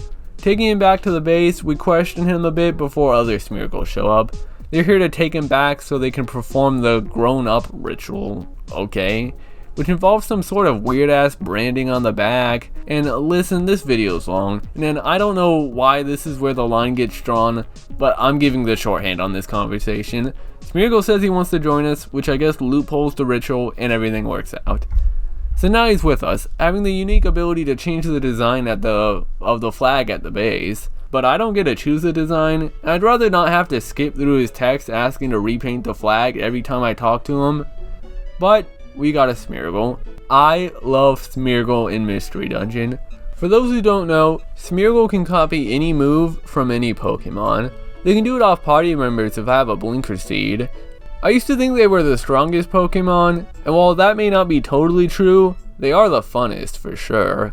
But due to the low level and late ability of the one in this game, it's a bit of a grind, and I tried, but I eventually gave up. And I do understand why they made this Smeargle low level, so every like 10 levels I can get another sketch to use. But I feel like it's easier in later games because I think they introduced relearning moves. But I'll have to see. I'll try to have more fun with this character in later games. Heading into Lightning Field, I already felt pretty underleveled, so I decided to bring in the level 11 Smeargle as a joke. I was hoping he'd get a lot of XP, but some of these tough enemies were giving baby XP, like I don't get it. Why can't this game just be normal? How have I been playing for like 10 hours and I'm like level 30?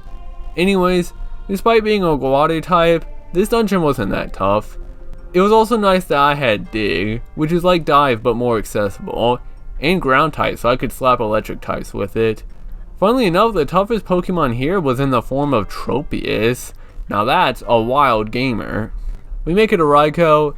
It won't listen to us because for some reason legendary Pokemon are written like the biggest dumbasses ever in the series. I start the battle by telling Smeargle to get the hell out because he's useless. Confusion, jump him, next. Raikou turns feather yellow-red gradient, say go North Wind Field. Now we go to North Wind Field. I decided now would be a good time to smoke some crack in the back with the pack, and I purchased Southern Island.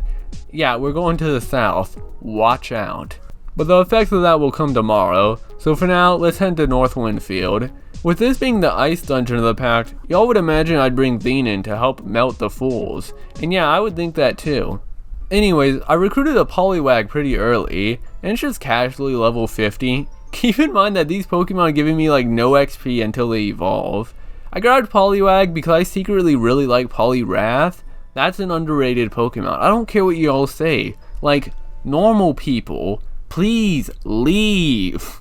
Y'all remember how I said this run was cursed as hell? Look at this.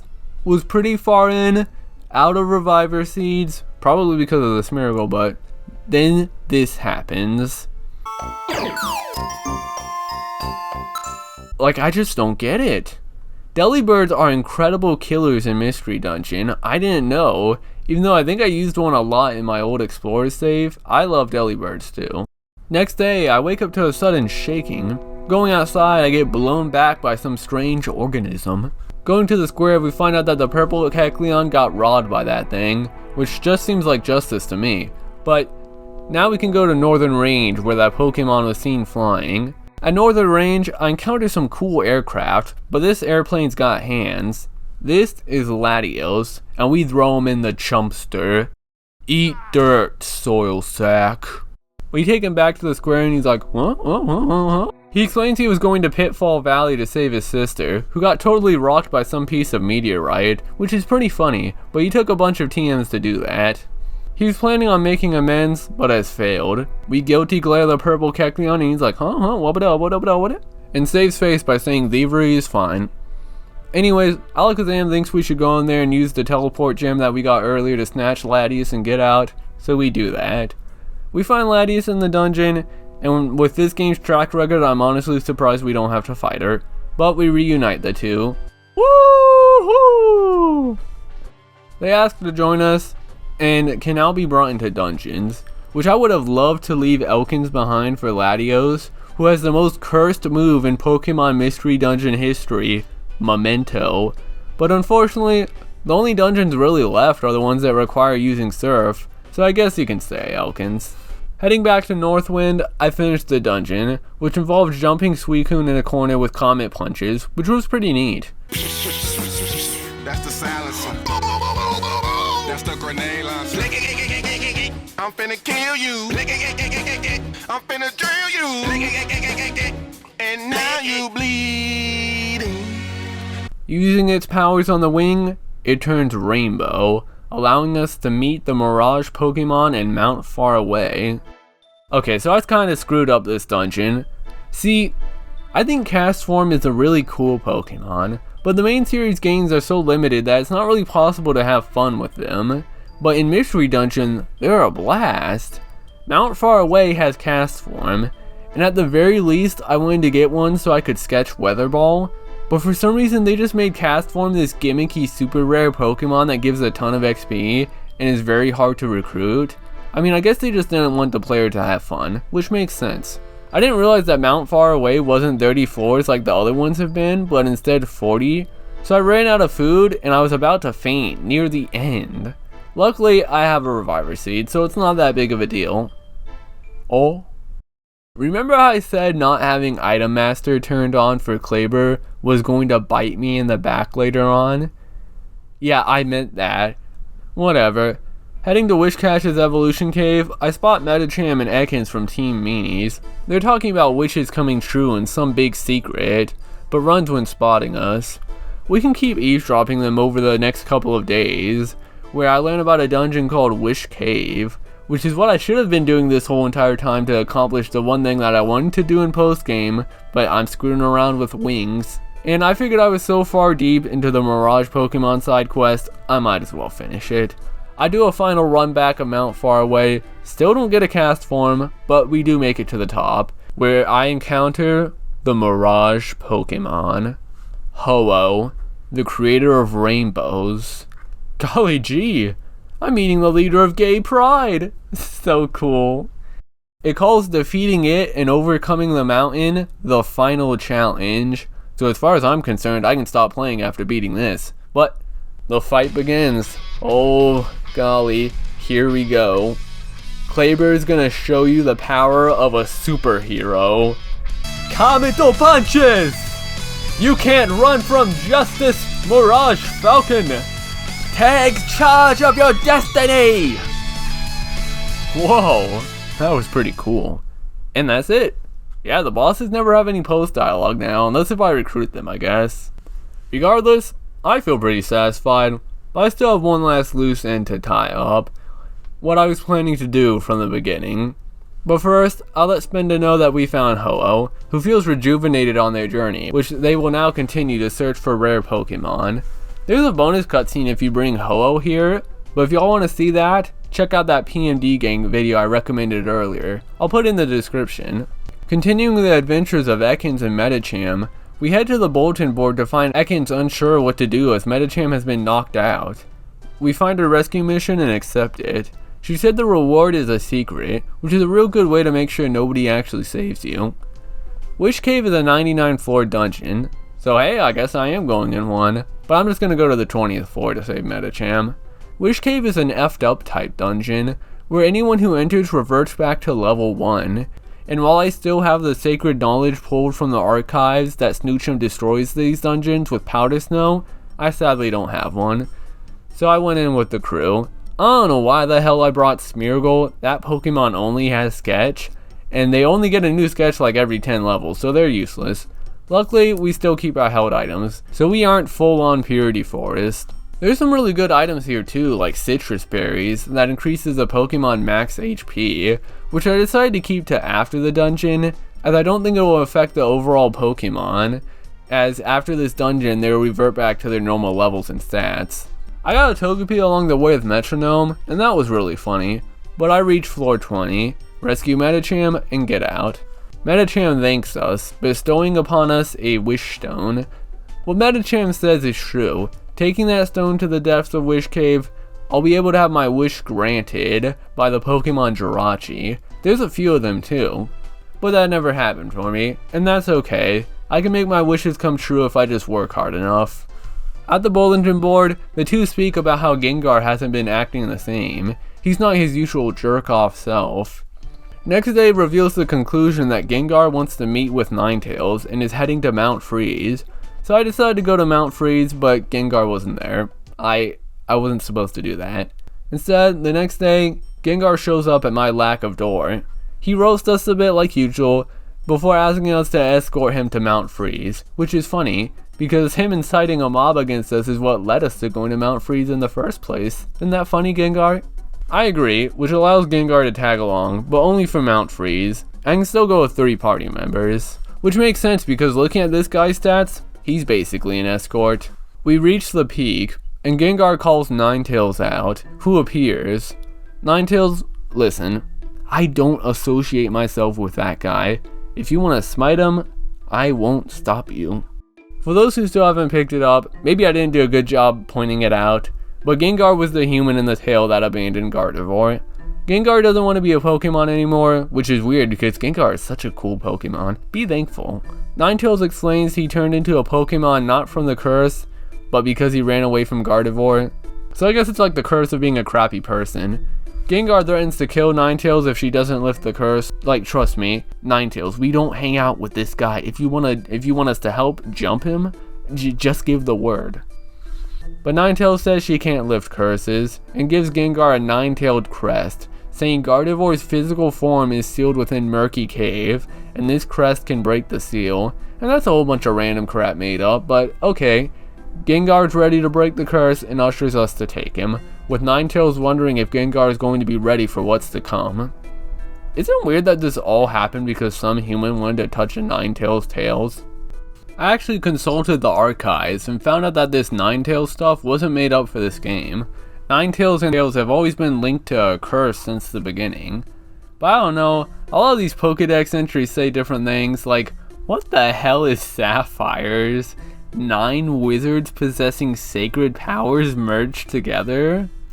Is this Pokemon? I don't remember any wizards, like that sounds too cool. Also, 9 wizards merging to create Ninetales? Goofy. You can just make Ninetales by giving a Vulpix a Firestone. Come on, even I know that. Next day, Gengar gets us to escort him, wanting to save Gardevoir, but also trying to hide the fact, like, dude, you're fragile. For those unaware, this is going to be my final dungeon, and the last thing I want to do for Rescue Team. So if we're doing this, we're going out with the OG team. Been a bit since we've seen Theenan, but they're back. Let's finish this. This dungeon is no sweat, which is good. Just protect Gengar and bring some gravel rocks to deal with the shit ninjas.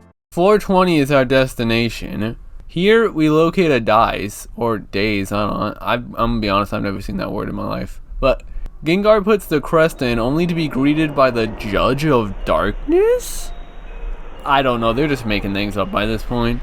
Gengar asks to remove Gardevoir's curse, but the judge says he must be evaluated by answering questions. However, it's not him that's going to do the answering, it's us. Due to Gengar's conflicting emotions, I've been there, buddy. It's up to us to go into his heart and show the person he truly is. We only have one chance at this, and I'm going to try not to mess up. I will say this is a pretty cool twist, with the ending of this being a sort of inverse of the personality quiz, where we answer to reflect how we interpret someone else's personality. I'm not sure if that was the intention, but I like the idea. Okay, why does Gengar wish to break the curse? To help Gardevoir, come on. Why would Gengar want to save Gardevoir? I honestly wasn't sure what the first was implying, so I guess he just understood it better. Gardevoir likes Gengar. Isn't Gengar asking to save Gardevoir a bit much? No, he's here and he's going to do it. The test concludes and it is themed that the curse will last all eternity. Well, crap. I tried. Gengar decides to speak and admits about running away to avoid getting cursed and then just forgetting about Gardevoir, which is still bad, but finish your statement. He only remembers Gardevoir after peering into Elkin's dream and seeing her still caring about him. He realizes that he's actually a garbage, selfish person who lacks a sense of gratitude. And buddy, it took you all of this to realize that you suck? But the curse is lifted and Gardevoir is saved. Ninetales shows up, proud of Gengar's change into not garbage. She says Gardevoir will reawaken soon, with no memory of having Gengar as a partner, which is fine by Gengar.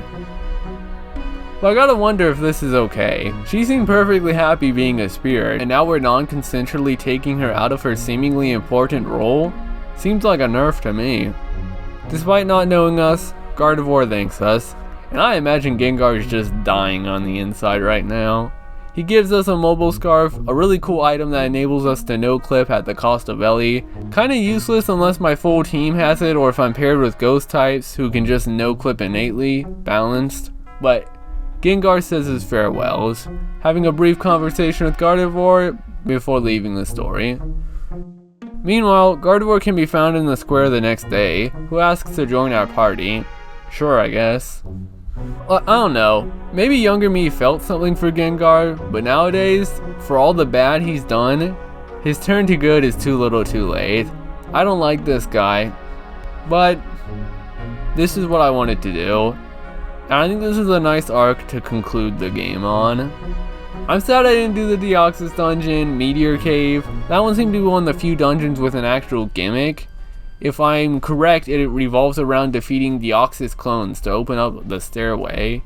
I didn't do it because I'd have to go through the Silver Trench, which is a 99 floor dungeon.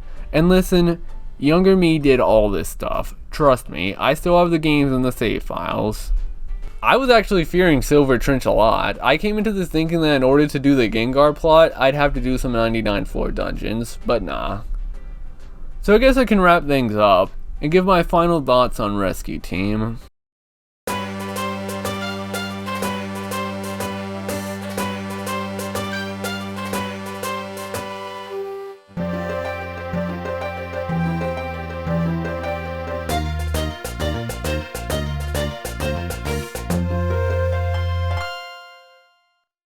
Pokemon Mystery Dungeon Red and Blue Rescue Team is okay. A good start, I suppose, but keep in mind Mystery Dungeon was going on for a while. I really felt like, and I've always felt like, that Pokemon is just too limiting of an idea. It hinders the game. Only 4 moves, 1 held items, the similarities between Pokemon and their types. It's something the PMD series has always struggled with. And with all I've played nowadays, this gameplay just doesn't really cut it for me.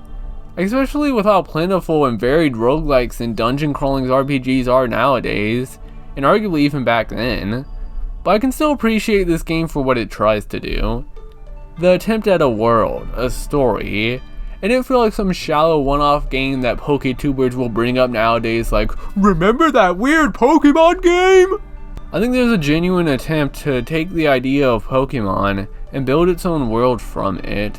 It's the reason why people like me can still enjoy these games despite not caring about Pokemon. It's very detached. The music is amazing, but not always. The gameplay is serviceable, but outclassed by future entries. And the story felt kind of directionless and random at points. Like Xatu just randomly spotting the massive star that's the actual problem of everything in the story so far. Or characters like Absol showing up and doing nothing. Listen, I'm a pretty contradictory person, and I couldn't really hit an equilibrium with my thoughts on this game. So I'm going to have 2 opinions here, my 2 reviews. One from when I was sad Spacey writing this, and one from happy Spacey. And I hope by taking both of these sides, y'all can merge them to get a fuller opinion on my thoughts on this game. Let's start with what Sad Spacey wrote. Speaking of which, the characters could be hit or miss. I like the unsuredness of the hero, and the game really convinces the player with the events that the hero has to be the cursed Pokemon. I think that was all handled well. Some people can dislike the partner for being way too nice to someone they just met.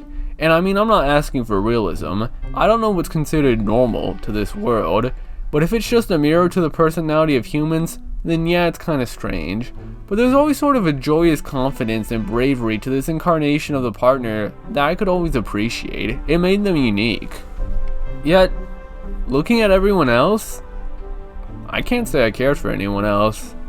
Gengar was a neat idea, but I can't find myself caring for him. Team Act, Team Hydro, all these people, I feel like nobody got to shine enough to define themselves in a likable way. Except maybe the partner, which is why they're my favorite character, but even that isn't by much. I guess this game is the near perfect definition of average. Near perfect because the music is above average, but I just can't feel anything for this game.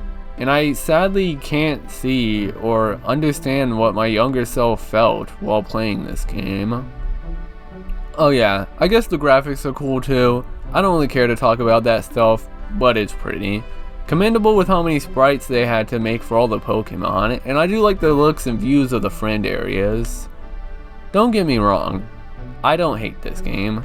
I don't think it's a bad game. It's perfectly okay, just nothing special. if I have to say anything about my thoughts now, it's that when I look at the series as a whole, I can no longer call Rescue Team the underrated one. I think it's perfectly rated how it is.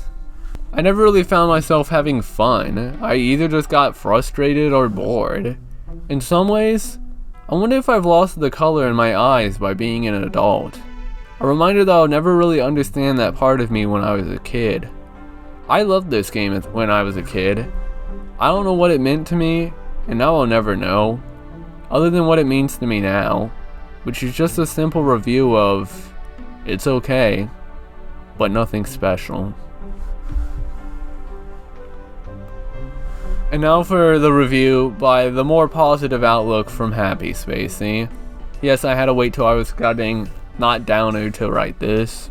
I think the game managed to set a lot of ground and do a lot despite Pokemon's limitations, and shows that something like this could be done and could work as well, while introducing new concepts and fun lore that makes every Pokemon feel like an individual character, an adventurous setting and area that I want to explore, alongside an interesting set of characters with a story that, while not always paced great, and has bits of filler, still builds up with big moments and reveals that I think were handled well. I think the idea of Gengar's character is interesting, and an insecure jerk, who gets stuffed easily and projects his own self-hatred by putting other people down. Or Alakazam and the other teams, who believe they're doing the good thing but end up being as antagonists. It's a bit of a fresher take on antagonists and villains, without it just being really strong people that want to take over the world. The gameplay works. There's clearly an idealized system to encourage the player to grind. I just don't find that grind fun, and while the structure can be a little odd, I will say the post-game is pretty good. I like how open it is with a ton to do and leaving it up to the player to carve their own path through it. Ignoring the 99 floor dungeons, I think the post-game can be fun to tackle in Rescue Team. But I still have to generally agree with what Sad Spacey put here early. This game is fine, but it's nothing I'd have much interest coming back to.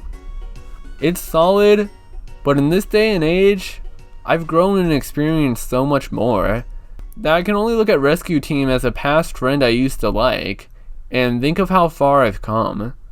But of course it's not like me to compare games to others, but to look on it as its own. And well, I can see and appreciate things under a new perspective I knew younger me could not. And maybe in some ways, that's a win when it comes to looking back at this game. And maybe I'll be able to find out more things and see things in new lights as I explore the rest of the series once more. But as of now, I think that's all I can really say on Pokemon Mystery Dungeon, Red and Blue Rescue Team. Some of y'all might be wondering why I haven't talked about the remake, and yes, there is a remake. One of the cool things about the remake is the box art, how it combines the red and the blue, because originally the red and the blue were separated, but they're a combined image. I always thought that was neat.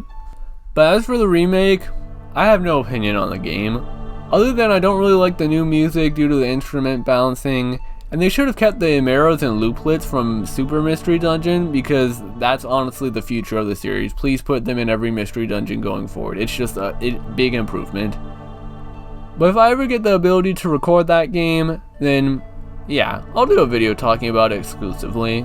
But for now, I think I'm good on playing through Rescue Team again for a while. And I think it's time to prepare myself to truly battle my younger self. Explorers of Sky. The game that I believe got me to this place. Held up as the best of the series. And one of my favorite games of all time.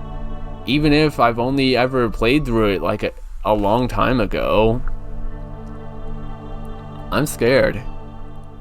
But next time, on the Pokemon Mystery Dungeon Retrospective, we'll travel time, venture through darkness, and explore skies. I'll catch you all later. Golly gee, back to the long vids, huh? I don't know if people like this format or not, but I guess I'll do them for the rest of the series. If y'all want to see another vid of me covering a game for way too long, check out the Mega Man 8-bit deathmatch video. That was a good one. I probably won't just do a bunch of PMD vids in a row for people who don't care about this stuff. I might do games in between them. So if y'all want to see these vids come out earlier, then consider supporting my Ko-Fi. 2 smackies or more and y'all can get my vids a week earlier. And also just enable me to make more videos.